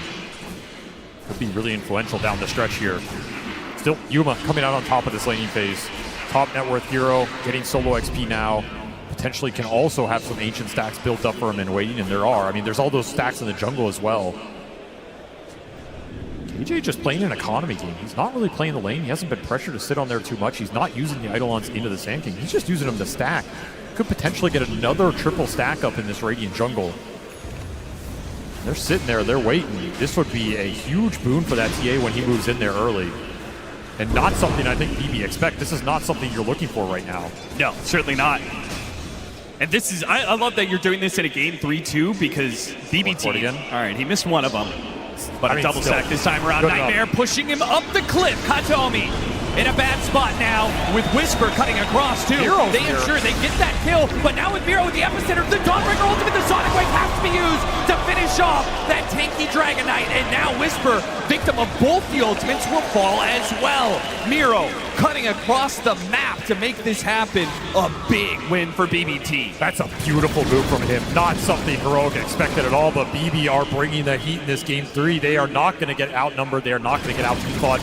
And you have to respect the Dawnbreaker's capability to join these fights. There he's just in the river, but that can easily be a Solar Guardian to protect that DK on mid. So you need the numbers. You need the ults to go in, and a beautiful Sonic Wave connection. You caught Whisper going into it after the ult. That's just pure juice. And then Pure being able to go into their triangle takes the hard cam stacks. We'll see if they're prepared to deal with the other stacks that Heroic have managed to build up themselves, but that combination of plays was huge. This will still be a really nice accelerant for Yuma, because he doesn't want to go to that other ancient camp this early, but now this jungle is just pre-stacked, super efficient for him. You can give the bottom lane to the Enigma if KJ can stand down here without dying. Yeah. If he can just leech some XP, use Eidolons for some CS, he'll be happy. BB do not want to let that happen. Yeah, they will punish KJ. He steps a bit too far forward, caught by the bushwhack, and gives Miro another kill. Yeah, he had to be very disciplined down there, just hide in the trees type scenario. There's no way Save is going to let you leech experience on this dead lane. They're going to give the Ancients to Whisper, so they're not just going to funnel it all to the Templar Assassin, which I do kind of like. Yeah, he's already doing stacks himself. Like, it's just an insane amount of stacks coming out. Downside of all the stacking, though, is that Enigma didn't get to play the lane as much, which gave a very good game to the Sanctum. That Miro has already put that to use, and his game is going to be a little slower. So there is a trade-off to this economy right now for Heroic. Oh, Whisper, not now! Not on the main stage of TI! Not his finest moment. I'm sure we've all been there, but not on this stage. Meanwhile, on the other side, the opposing offlaner, he's clearing out stacks and has his Blink Dagger. So BB team are about to pick up the tempo more than they already have. He is so farmed, man. This TA has 112 CS, and this Sand King is above him in net worth right now. That's crazy. That is a ridiculous start for the playmaker here on the side of BB. Maybe they insta-smoke with this and try and look for the play, because he has Epicenter available as well. Max Sandstorm is strong. You would love to fight around one of these tier 1s to transition into an objective. If you combine the Queen of Pain plus the Sand King right now, you can win any fight. It's an overwhelming amount of damage. What a move from BB team, abandoning the off lane here. They baited out KJ. King Jungle sat in that safe lane expecting BB team to go on him again, but so two-man smoke is going to be spoiled, and instead they'll try and take the off-lane tower. There's that smoke. Here comes that Blink Dagger. KJ going to try and stop it as best he can, using the Eidolons to tank the tower. The Siege Wagon chips away at it, and BB team will reveal some of their heroes. But the full extent not known by King Jungle's, not hit by the Burrow Strike, but the Bushwhack will certainly land, and they'll still have a glimpse back when necessary. Pull them back in a little bit. BB team are very scared to go in on this. They just don't know what's behind King Jungles. They had the right idea. The Heroic was behind him. They finally commit. A bit of an overcommitment with GPK dropping the Sonic Wave. I mean, maybe he just wanted the kill, but he didn't even get it. That was a lot overcommittal. I mean, this is a super important spell in this early game. If you don't even get the tower out of it, you're going to feel a little bad with that usage. Nonetheless, you did save the Epicenter, so you can continue to move Miro around this map. Turn him into a massive threat, and another double stack on this triangle. Just gotten out of control. There was the early ward placed there. Still up, by the way. He's never got dewarded on the cliff. Is Heroic capable of contesting, though? It's tough. I mean, you have Bane and Enigma. How do you get your supports in here and let them do anything, right? And your cores are not really contested. They're going to smoke for it. They're late to the party. Schofield, he shows himself first, trying to get Katomi. Instead, the Static Storm for him. But the smoke wrapping up the side, that's going to be the bigger move. Miro committed its Epicenter to kill this Bane. Dawnbreaker ultimate still coming in. Schofield somehow is still not dead, while the Heroic backstab does not land yet. They're still searching for these heroes. Okay, they managed to find Save up here in the jungle, but at the same time, oh, the Black Hole is going to whip on GPK, and here comes Pure. A host of magic damage that should bring to the Dragon Knight to his knees, and KJ soon to fall. Such strong cores for BB to skirmish around a defensive choke point like that with their tower support coming in. Pure can easily clean these fights up with overwhelming spell damage. and you just glimpse the Dawnbreaker out. It's such a big factor. Whisper, he joins that fight. Looks like maybe you can turn off of his strength, glimpse straight back to top lane.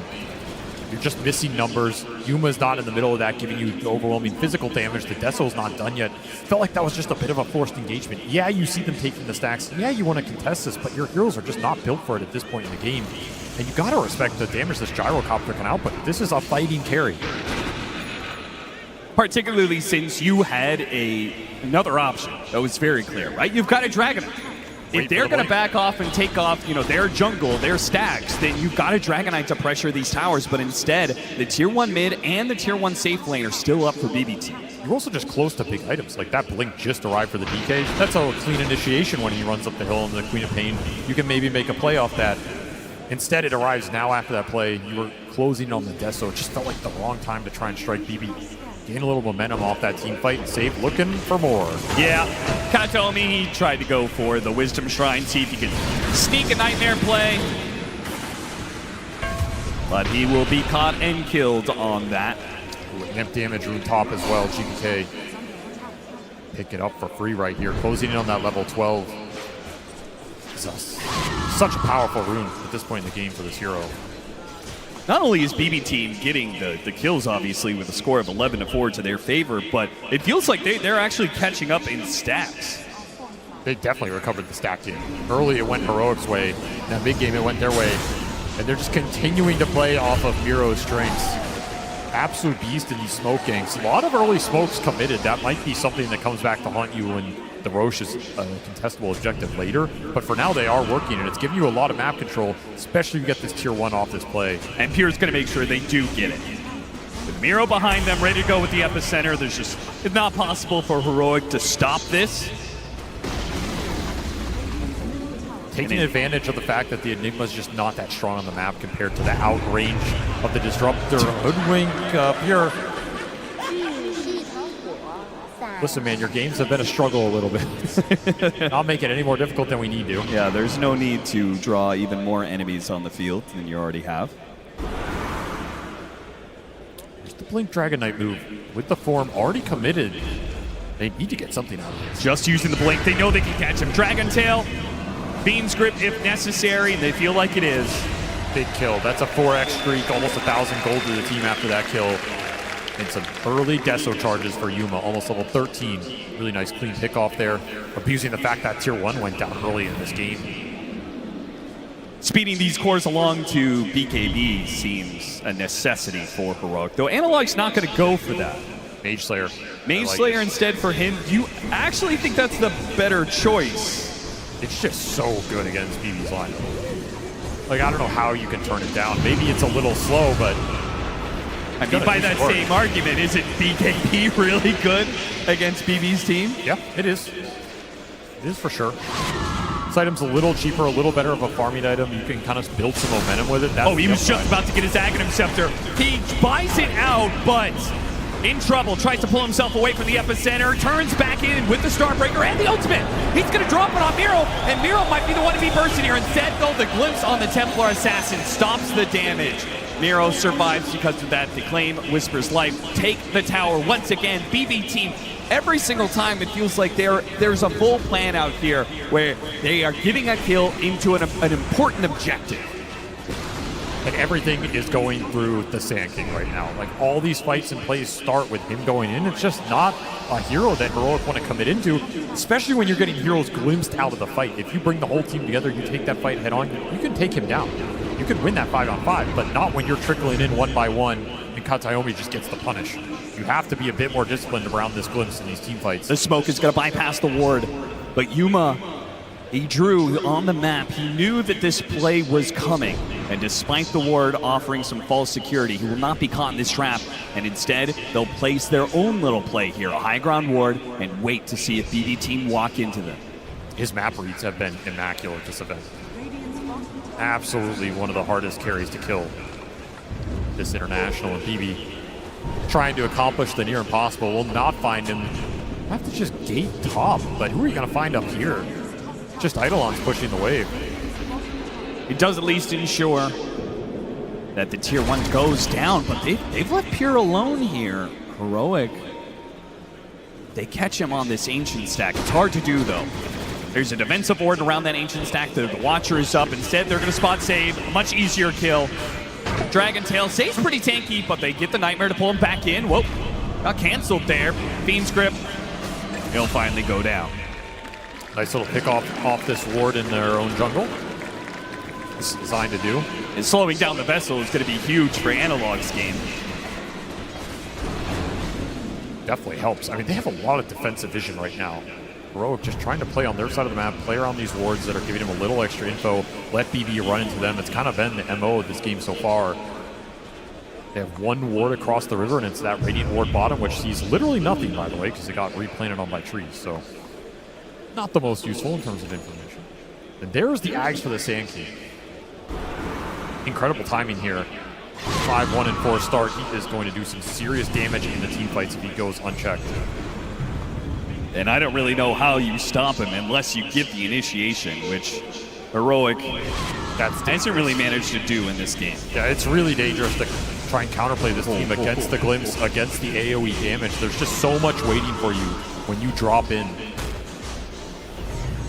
Maybe the one upside for Heroic here is if the game slows down, like their team is the one that can kill Roshan very quickly off the TA, whereas it's a lot slower for BB.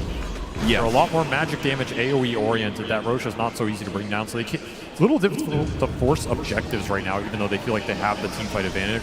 They will likely take Tormentor here. That's the one they can do. There's BKB for the Templar Assassin. This is contestable. I really thought they were just going to accept that they would give up Tormentor in exchange for look at playing for farm, but the item timing, right? You got BKB on the TA, you got the Mage Slayer on the Dragon Knight, and you have Blink Dagger on King Jungles. This could be a super pivotal item. The first fight where that Enigma has Blink, sometimes you clump a little too much, he gets that big black hole. BB team are not doing the Tormentor. They're waiting and waiting. Patience may just pay off here. Schofield, he's going to be the one to break. They got the vision on him. Trying to get a ward up there. Does manage to spot out at least the Sand King. Analog blinks over the initiation. He got the Dragon Tail stun. Into a little bit more of the Stormbreaker than JPK, but it goes away. And JPK, not dead yet, gets off the Sonic Wave and stays standing. These glimpses have destroyed them in the fight. How do you stop them if you don't have BKBs on all your cores? Still a black hole here. He still has here. Black hole goes out, an immediate glimpse. Still the Whisper here for Starbreaker. Oh, this is pure. One more melt hit and they've got him. Whisper, he runs headlong into BB team, accepting that this life is forfeit. He'll help get Yuma out of here. Will Yuma complete the escape? KJ, he'll make sure that Yuma backs away. Yuma, you gotta get out of here. Oh, he's turning and fighting. This is insane. He's got Schofield trying to help out. Tries to blow up the save. Maybe on the Fiend's Grip on JPK. JPK does end up going down. Yuma fighting for his life underneath the sandstorm and winning with the buyback coming out from the heroic support. They'll find another. Two down. Make it a third. What the hell was that? Yuma and Schofield make the call. A 2 versus 4 to turn the whole damn game. You have to play with confidence at TI. You have to go for the big plays. Yuma says, I don't care if we lost the fight. I'm going to make my own. I'm going to win my own. What a turn and what a call from the heroic carry. They're going to get this Tormentor. That could have been the game just being over for Heroic. Instead, they've given themselves the lead in a game 3. Such a difficult call to make, and they played it perfectly. And this black hole, that's as much as you can get there, right? It goes off just long enough that you're able to secure that gyrocopter kill. That's what you want. You're going to have to pay some price to bring him down. But man, I was like, why is Yuma lingering here? There is nothing left to be done, but the Bane coming in with Grip is just enough to give you confidence to go for this play, and nobody can cancel it. Yeah, what happens if Miro was able to, if he had Burrow strike up to stop that Fiend's Grip in the first place? It could have been such a different fight, but instead, Heroic. Now they've got quite the lead. 2,000 net worth up. Schofield, he'll be picked off by BB team, who were threatening the Roshan. Schofield got some information on that. Get it? Looking for the glimpse? Not quite. I mean, they were threatening Roche, but this is a very slow Roche. Yeah. Again, they can't force the issue when they feel strong. That is the good news for Heroic. And man, Yuma is massive now. Level 18 on this Templar Assassin, 12 Deso charges. he gets this Daedalus, he is going to cook them in the fight. This lineup has a big weakness in it, which is the man fight potential, the ability to stand there and fight a BKB carry.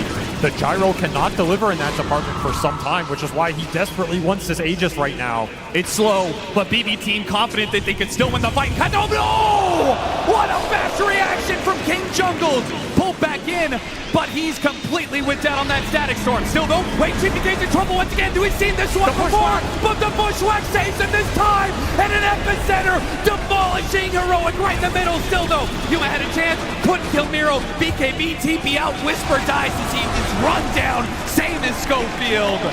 BB team, they hit right back.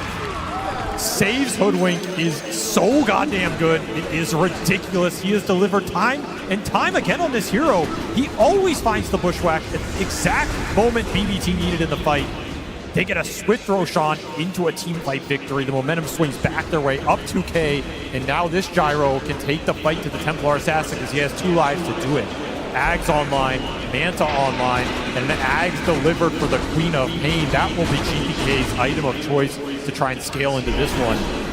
Could be pretty nasty against this lineup that's already a little clunky and doesn't have that much mobility along all 3 other cores. You get hit by these daggers, it's just going to kite you out. It's going to make your life miserable. You're going to be stuck in the sandstorm. This team fight is not getting easier for you right now. You have a black hole available. Go for a quick solo pickoff. I mean, the tanking is everything to BB team. So when he's dead for this 45 seconds, it does give Heroic free reign. Nice find. Absolutely drop this Enigma ultimate to take a core off the map. That's a lot of time to recover, get the farm back up. But I will say Analog's road ahead of him looks difficult. I mean, this Dragon Knight 1-4 start. He went the Mage Slayer, didn't get the team fight victories out of it. Yeah. Now this item feels like he should have gone for something that's going to scale a bit harder.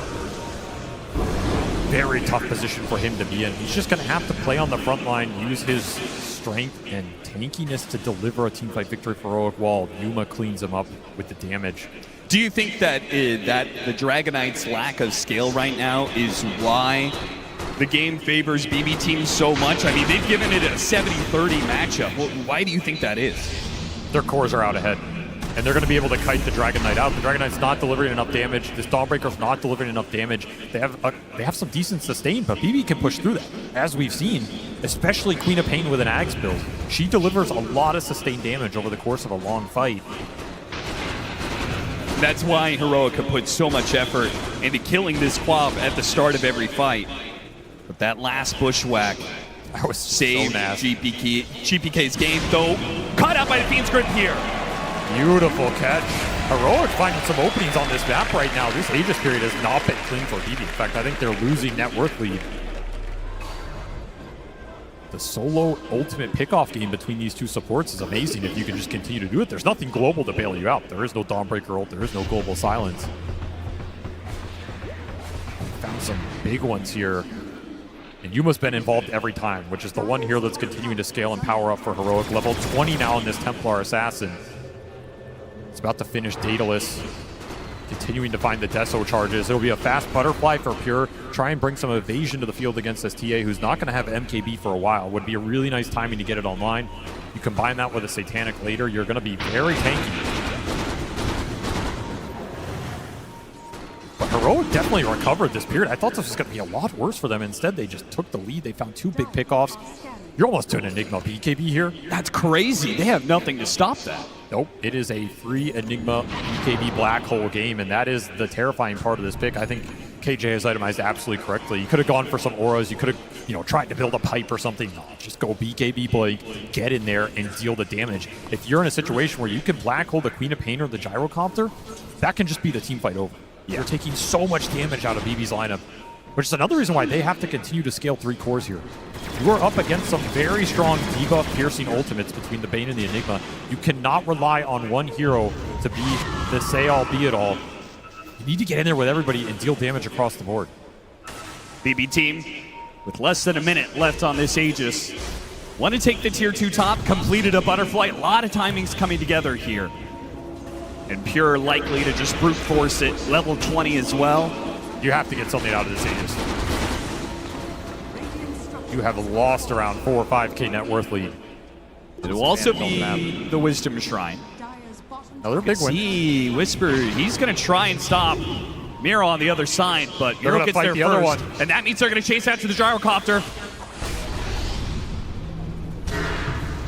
Unable to find the stun. Could have Solar Guardianed into that. That was a dangerous play for Pure. That was.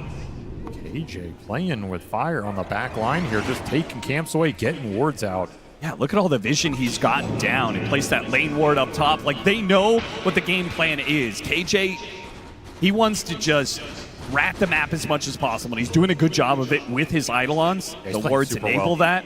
I mean, this is an impactful 0-8 Enigma. It does not feel like he's 0-8. No, it doesn't. You can also just potentially find a solo hero with Black Hole into Solar Guardian. Like, that is enough damage to bring some of the heroes down in this game. He commits for the courier. That's the Gyro Courier. Didn't die. Got off the shield. That means Pure will still have a TP scroll if that courier can get to him. Who are currently smoke wrapping through triangle, getting deep into heroic side of the map, Yuma. and wrapping into Yuma. Yuma see him right past him. He blinks away. Instead, they get the Bane. Even getting the BKB out of the Templar Assassin would have been a small win, but smaller still is the life of Schofield.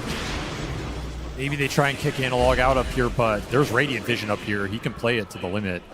And that was an amp damage Queen of Pain for GPK. That was something they wanted to turn into a team fight. Won't get it. We'll have to probably wait for this next Roshan if Heroic continue to dodge. Though there's the BKB for KJ. Their team fight's online. It looks scary, man. This black hole is going to be a big problem if you clump. I think it's always scary when you have the rat combined with the clump punish, because you're so busy running around the map that sometimes, you know, maybe discipline, it wavers a little bit, and you don't maintain that positional, you know, distance between each other to make sure you don't get black hole. You're so busy chasing after the Enigma or the Dragonite who are ratting you out that you may find yourself in a turnaround situation. Or you Heroic. may not expect the move to come into you because you've been on the chase for so long. Now you are the chase. And it's Katomi.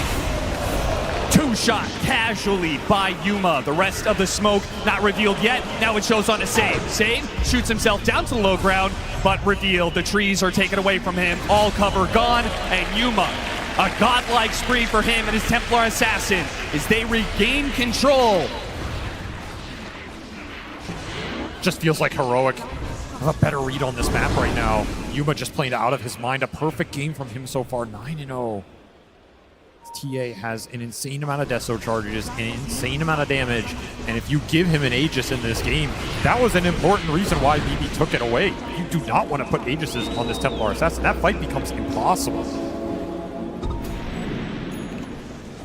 Oh, just outmaneuvering him right now. They have found more pickoffs. They've gotten the lanes in better. They've got deeper vision, more information to play off of. And it kind of feels like they're outscaling him. Like, they have this Enigma backup. They have this Bane grip that can come out. I don't know what this Gyro is supposed to do in these late game fights against all these debuff Pure Scene ultimates.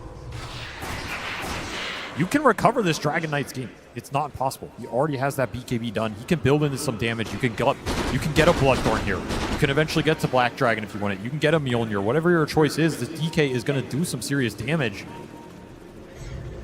There's a lot of pressure on BB to try and find something here in the next 5 or so minutes leading into this next Roshan. You have to execute, have to find a jump, have to make Heroic clump so your AoE can go to work. That's the best thing about your lineup. Are they ever going to have anything that stops BKB TP out? At this rate, it feels like Heroic could do this indefinitely as long as they have the right vision to see the initiation coming. It feels like they can just keep splitting the map until they're finally ready to fight again. Austin, this is Heroic. Heroic doesn't dodge you. Heroic fights you. Okay, if they're stronger, they're going to force the issue. I guess the question remains, do they think they're stronger? Oh, they're trying stronger. to play Feroce right now. They know the exact timing of it thanks to the Templar Assassin innate. Or max respawn. A double meld hit. It's fast. It's going to be so fast that BB Team, even if they were to move right now, they wouldn't get there in time. Such a big win. I mean, it's not just a win because you get an Aegis on a TA. It's a win because there was never a team fight around this point for BB. That is one of the places they could have gotten a clump out of Heroic. just naturally doing the Roshan. Their lineup could have punished that. That fight never happens. You missed that opportunity. Now that team fight's going to happen in terrain that is far better for Heroic to fight around. I will say this, without a doubt, BB team just looked more scared. Right? They've clumped you could feel all it. the way. They're just 5-manning across the map non-stop. Heroic, they're playing with some risk, right? Their heroes are split up around the map, and as a result, the net worth that they pulled back into their favor has swung this win probability to almost an even game. I will say Pure is hitting his power point, right? That Satanic's done. He has the butterfly. There is no evasion Pierce on this TA yet. You get some good evasion procs in that fight. You get a good Satanic off. You can live for a very long time here. You can maybe even survive some of those big ults coming out from the supports. But you're right, they're playing a little scared. I mean, there's a Tormentor sitting there right behind him. They're expecting the fight, but how long can you wait for this?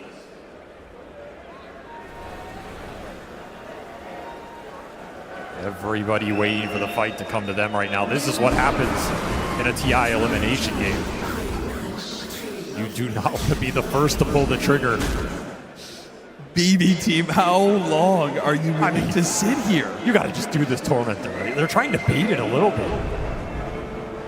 But what if Heroic never want to contest? What if they just want to farm? This is where patience can be rewarded. They just walked over that Observer Ward, BB. They got information. That's what they wanted. They saw 2 cores up here. Can you get the jump? A little bit out of sight. They spot Yuma. Yuma's right underneath the ward. Can Miro get this initiation? They've got to chain the stuns. Yuma's walking into them. Oh, wait! They make a little bit of a jump there, but this gives Yuma. They don't want to go after this Aegis hero. But they want Analog. What's your option? They go for Analog on this burrow! And the BKB goes off from Analog. BB team, can they recover this? Instead, they find Schofield. But Dragonite, he jumps into the back line, and that gives the opening Whisper. Hit 3, a massive ultimate, and now a black hole!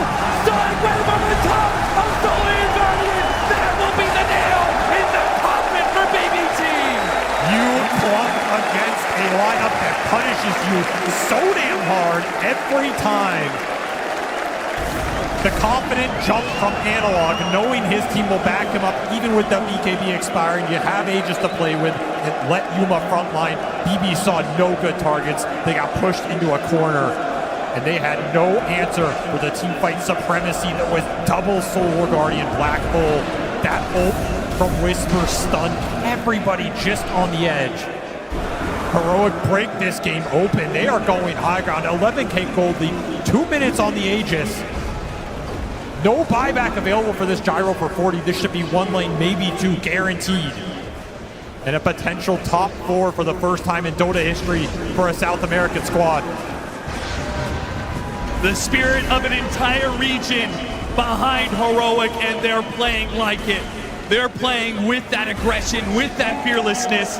And now they've got full, firm control over this game. 13,000 net worth lead, and an Aegis still for a minute and a half. A banner still for another push if they want to try for it. BB team, they push outside of the base. They find Schofield, something small to work with. Heroic, say you can have him. Let's die back on the Bane. At least you get some time to regroup here. But how is the team fight getting better for you? That's the big question BB have yet to address. You can put your gyro on the front line. You can maybe just say, okay, we messed up that Burrow Strike. We lost a lot of the Sand King's damage, but there are BKBs on the side of Heroic. There's double Solar Guardian to help you sustain through it. And the Black Hole threat is just immense right now. You don't have a clear answer to it. You can sense the frustration. You can sense the dire situation BB are in right now. This is just a nasty fight. If the TA isn't there with Aegis, that's a very different story, right? That ward was extremely good. You had the angle, but you didn't want to jump him, and you can't blame him. And then Analog gives the opening for Whisper, and both Pure and Katomi. Pure stuck in the Lotus pool. I didn't have a way out. Just land a Black Hole on 3. Throw the other Guardian on top. That Lotus pool did him no favors. They just got stuck in it. Whisper, over 5,000 damage being done. And he knows he might have just won the series for them. So clutch. Level 25 for Templar Assassin. Level 25 for the Dawnbreaker right around the corner. Big talents. Absolutely massive talents. You're even going to have the level 18 on KJ for the level 3 Black Hole. That's a significant damage upgrade. And you have the Bloodthorn on the Dragon Knight. All the late game scaling coming in for Heroic ahead of BB. You still need BKB on the Queen of Pain here. You need Refresher on the Sand King. These are the biggest items that BB need right now. Just getting to him a little slower. If that fight breaks out before you have double Epicenter, it looks near impossible. I mean, this could be a game where you might just have to go Divine Rapier on the Gyro. Like, it doesn't feel great, but you are going to need some overwhelming punch in the fight. There's nowhere else it can come from. BB team, they've had some crazy comebacks before in this international. Their backs are against the wall on this one, and it's beginning to show. Miro's failed jump on that Burrow Strike. The nerves are clearly playing a hand here in this game for BB team. The pressure cooker that is TI. You will not experience more intense situation as a Dota player than this. You can't practice for it. You just have to hope that decades of experience go the distance when it matters most. It's what it means to be clutch. You either got it or you don't. There's another Tormentor for Heroic. They're just getting so much right now. Analog's game completely recovered. Level 25 available for the Dawnbreaker and the TA. Yuma runs right into Pure. Hello. Not afraid at all. Some damage off that Sharpshooter. Yeah, he did get pretty low. And they will Solar Guardian just to make sure he does not get jumped in this instant. Miro trying to go for it, but a double BKBs, and he's met with a Dragon Tail, a Fate's Grip over the top, and once again, the initiation is denied. That was bizarre. They just let him sleep there forever. I don't know if that was a bait or just, it was so janky, but BB fell for it. They ended up losing their Sand King, who's on his way to that Refresher. They might have to take this fight without him. Need to find something here. He has no buyback. A quick pick up on Schofield would do wonder for them. They do have the Static Storm. There's no BKB, so Solar Guardian goes out. It got the Black Hole. It's catching the Gyrocopter. Sonic Wave trying to push it away. Here with the Satanic. It's keeping himself up. 1 versus 4 for them all. Trying to take down one of these cores. He's fighting up against Analog, and he's getting the life steal to keep himself up. BB team on the edge, but they will hold off that fall just a little longer. Dude, what a fight from Pure. He just gets in the middle of everybody with this Satanic Butterfly, gets a couple evasion procs. The Dragon Knight got us isolated, couldn't put the damage into him. He survives, gets a massive Satanic off, and finally able to deliver a killing blow to Heroic in this team fight. That was a very bold fight to take. 4 on 5 without your biggest team fighter. Beautiful execution here. Sonic Wave lands exactly when you needed it on all 3 cores. Look at Push Yuma up. Oh man, pushed up to that high ground. What can you do? And the daggers are just flying from GPK the entire time. They took such good advantage of that Dragon Knight being isolated in the kinetic field Static Storm, pulling a team fight win out of nowhere. BB do it again, and they're going to get Roche off this. This is going to be another Aegis for Pure to play with. Refresher Shard in the pit, Banner in the pit, to take all of that away from Heroic. That would have been a game ender. The game has slipped through Heroic's grasp. They were in control. They were marching their way to victory. And now this is absolutely anybody's game. They've got to claw it back. I mean, is but this... BB team, they've got the momentum now. Is this divine territory for Pure? I ask it again. You have Aegis. You're getting close to that gold. You're running out of slots. This man has done it before at TI. It's not uncomfortable for him. And it might be what you need to win this game. Let's think it's Swift Blink.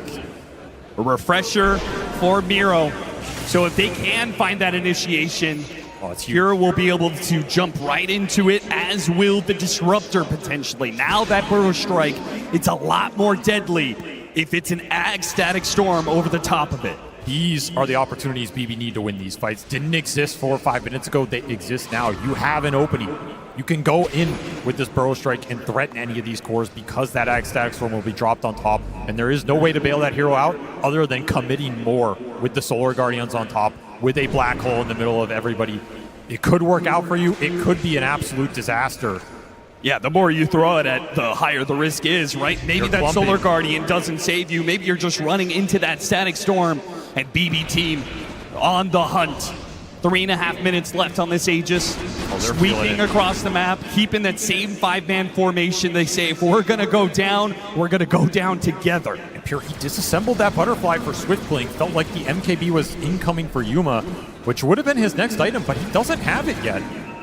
Kind of interesting to give up that evasion. You do have 2 lives off the Aegis and that Satanic. Especially since that evasion was entirely what saved him It did in work that last fight. engagement. Absolutely did work. Look at this base ward right here. This is incredibly nasty if you get caught on it. Something interesting to work with. You get a little information on the Dawnbreaker.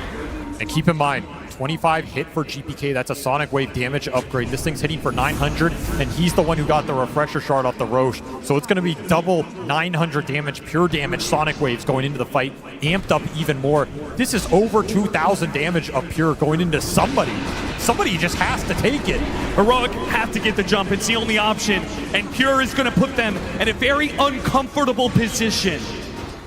With the banner drop and a swift linking into the base.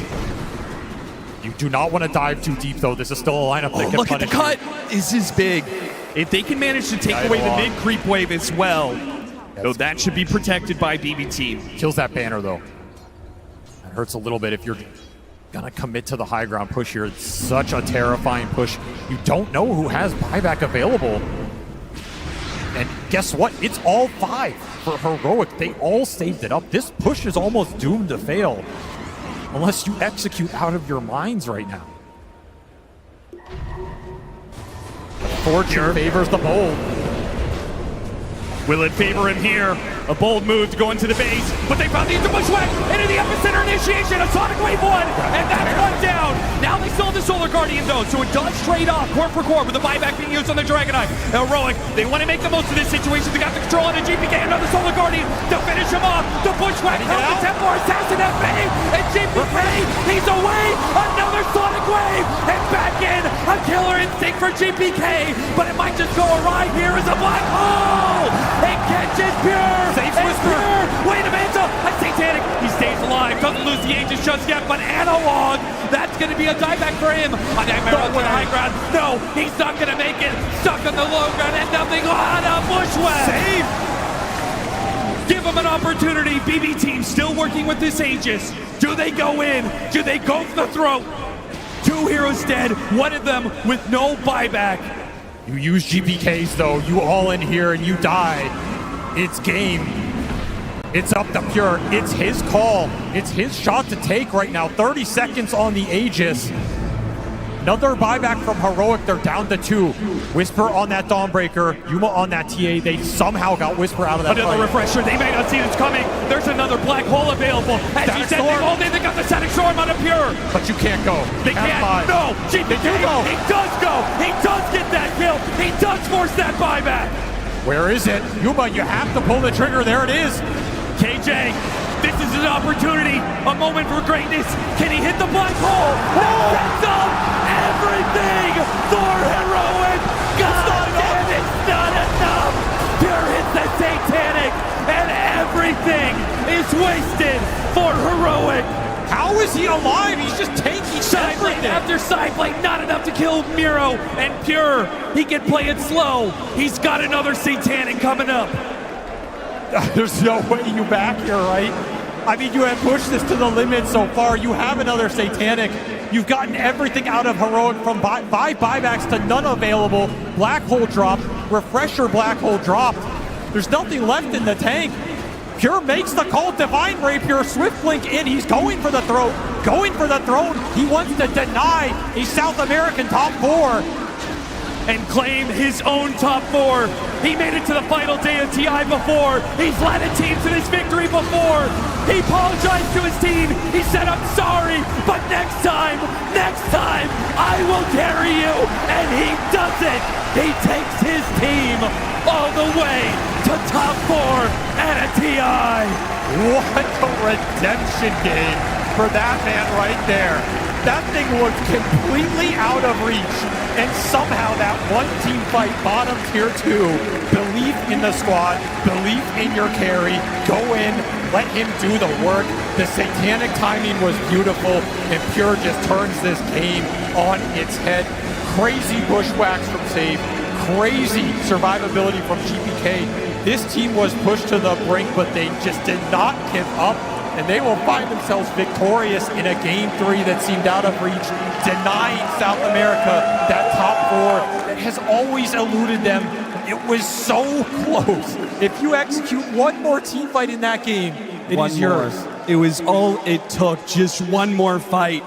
And South America, hearts bleeding right now. They've been here before. They've watched a team come so close to setting history.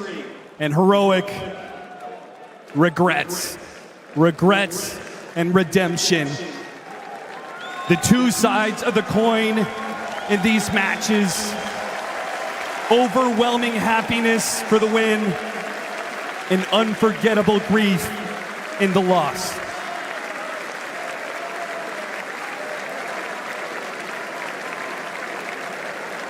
Man, what a series for these two teams. That is one of the most memorable BO3s I think we have seen at TI in a long time.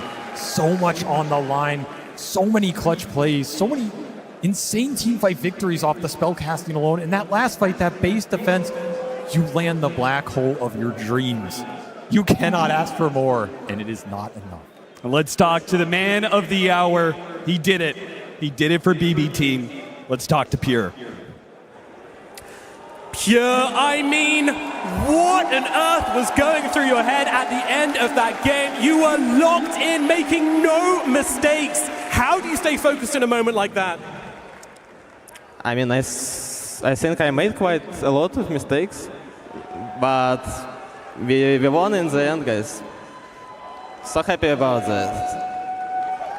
You mentioned before in an interview for a different language yesterday that you feel like you haven't been playing your best this TI, but I think that game earned you a lot of redemption. That was some incredible moments. Do you feel like you've redeemed yourself? Of course, guys, I think we disappoint you a lot, guys, with games against Falcons in the upper bracket, guys, but we gonna come back stronger, and we already show you, we have already shown you that we can win, and we're gonna try our best, and we're gonna be even stronger in the finals days and in the finals, guys. All the way to the finals. That is a promise right there. I also want to ask you about your teammates as well, of course, because GPK, he has been pulling in some incredible moments.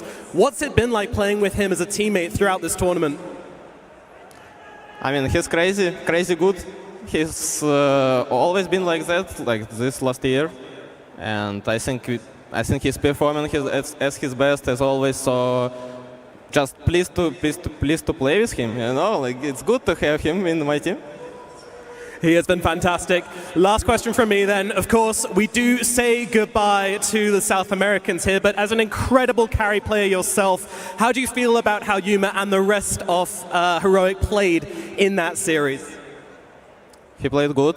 I think he made a lot of progress like since last year, and he's playing really nice. I think he's a proper carry. He can win some tournaments maybe someday. Maybe, but not today. Today is your day as you go through two top 4. Guys, give it up for Pure and BB Team! What a series that we have been treated to here. It was elimination for BB Team or Heroic, and the way that this Game 3 played out, there was desperation from both sides, everyone trying to do what they possibly can, and whilst Heroic might not go down in the history books for the highest placement of a South American team, they will definitely go down in histories with the play that they made, the series they gave for us, and of course that black hole towards the end there. Oh my God. Arena was on their feet for it. That was genius, and the fact that it didn't work out.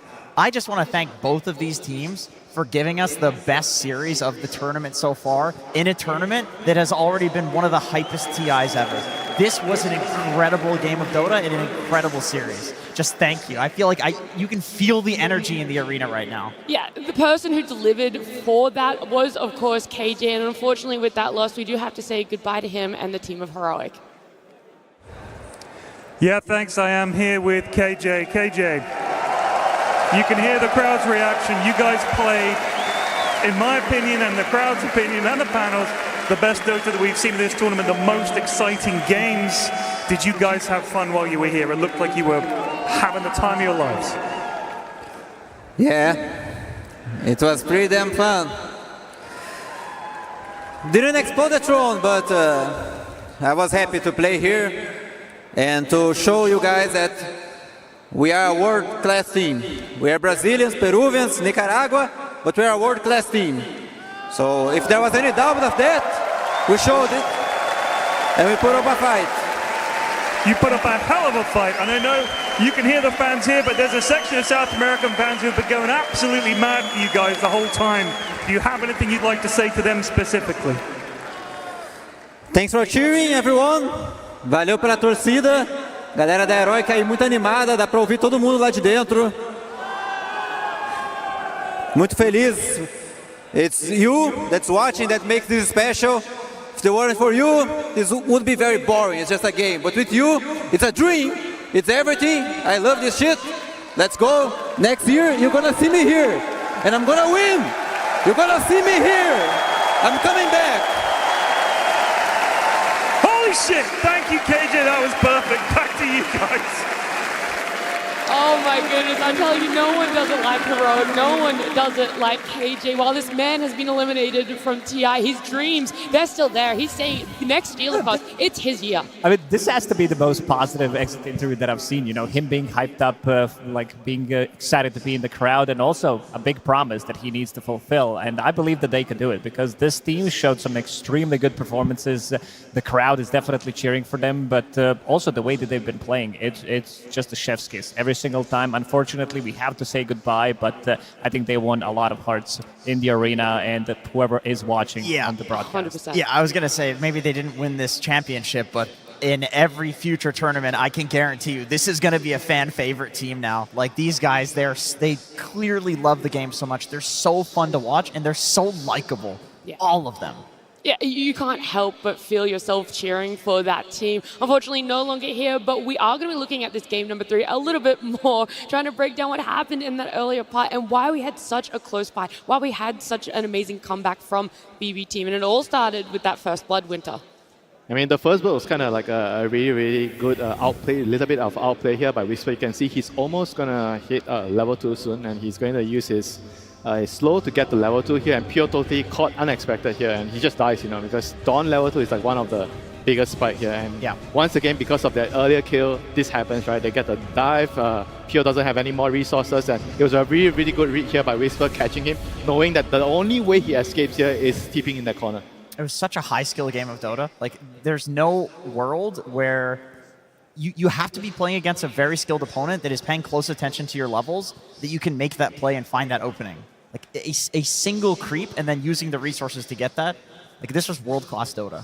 Yeah, I mean, this is why like you always hear like take the range creep, take the range creep. You're listening to the comms, like in the lanes, the range creep matters a lot just because of situations like this. And that one kill actually snowballed the lane so much.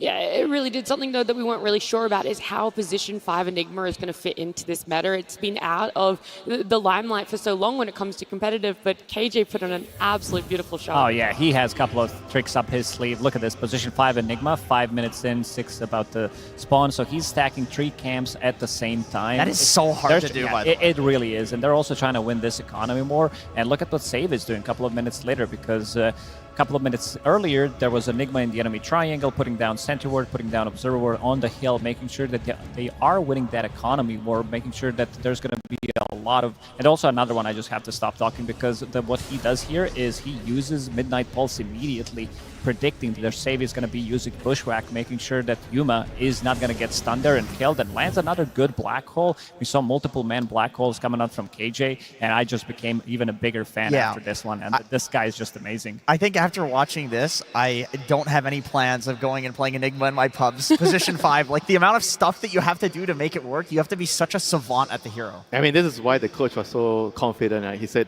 King Jungle's Enigma is really, really good. Like, he knows every little bit of the hero, every inch, like in the early game, what he can do. Because this hero is so greedy, right? If you don't do enough in the early game, it's very difficult to have space for your hero to farm in the mid-late game. Yeah, and then you start to wonder, when is he going to be able to have an impact in the team fights? When is he going to be able to start joining? But these teams started fighting early on, significantly earlier than what we've seen other teams start to do. It was around this 12-odd minute mark where it's like, yeah, everyone's coming together, and let's try and make some initiations that still stacks. Yeah, I mean, this is like, I think the second Dawnbreaker ulti, which I feel like BB team, they were able to force the Dawnbreaker ulti on a very defensive way where they are trying to use it to save a teammate. I think in most cases, you want to use it offensively with the DK stun to kill someone. But here they were using it to save Schofield, but he died, and the fight didn't really turn out so well for them. So props to BB team for able to force the Dawnbreaker ulti to be used in a very defensive way. I think this is part of why we've seen Dawnbreaker falling off a little bit, is that the higher skilled teams are good at like baiting out the ulti and essentially playing around the hero. Whisper still made it extremely hard to deal with, especially when he got the Dazun Blood right, as well as the talent that increases the AoE of it. It was very hard to not be like counter-initiated on, but there were a few times that BB team did a really good job. Yeah, I mean, I think this game definitely showcased why the hero, I think, is still a very, very strong pick at the right time, especially when Silencer is banned, right? I think you mentioned that a couple of times. When there's no Silencer in the game, the other counters doesn't really seem like it will bother the Dawn too much. Yeah, there were still moments where we're like, okay, this Dawn, why isn't she getting picked more? And then you see some of the solutions there. We were also seeing a lot of fighting around this Tormentor. 20 minutes, that's when we see teams clash a lot. This is not the goofy one. The goofy one where they stood around for like 5 minutes happened a lot later. It was such a tense game. And I think this was a really high skill play by BB, like knowing that with the TA, of course you want to go to that Tormentor. This hero can like legitimately solo the Tormentor, so you do not want to give this objective up. So they bank on the fact that Heroic is like, okay, well, BB's going to try to take it from us then. So there's just multiple levels to the gameplay here. And the team fight, the Black Hole, it was very nice on Pure. Unfortunately gets interrupted. You saw the Hoodwink could not connect the stun earlier, like Lacoste mentioned. In this fight, it dragged on and dragged on and dragged on. And eventually, BB being patient on that Tormentor high ground did pay off. Yeah, we're going to see the rest of what happens here, though, because whilst they're patient on that high ground, they overextend, and you're able to get better positioning on the side of Heroic, and it actually leads to them getting the this is something that only happens at TI, to be honest. Like, the pressure is there. You feel the nerves. You feel like we can do this. We can we can get a bunch of kills here, eventually end the game, get a big lead.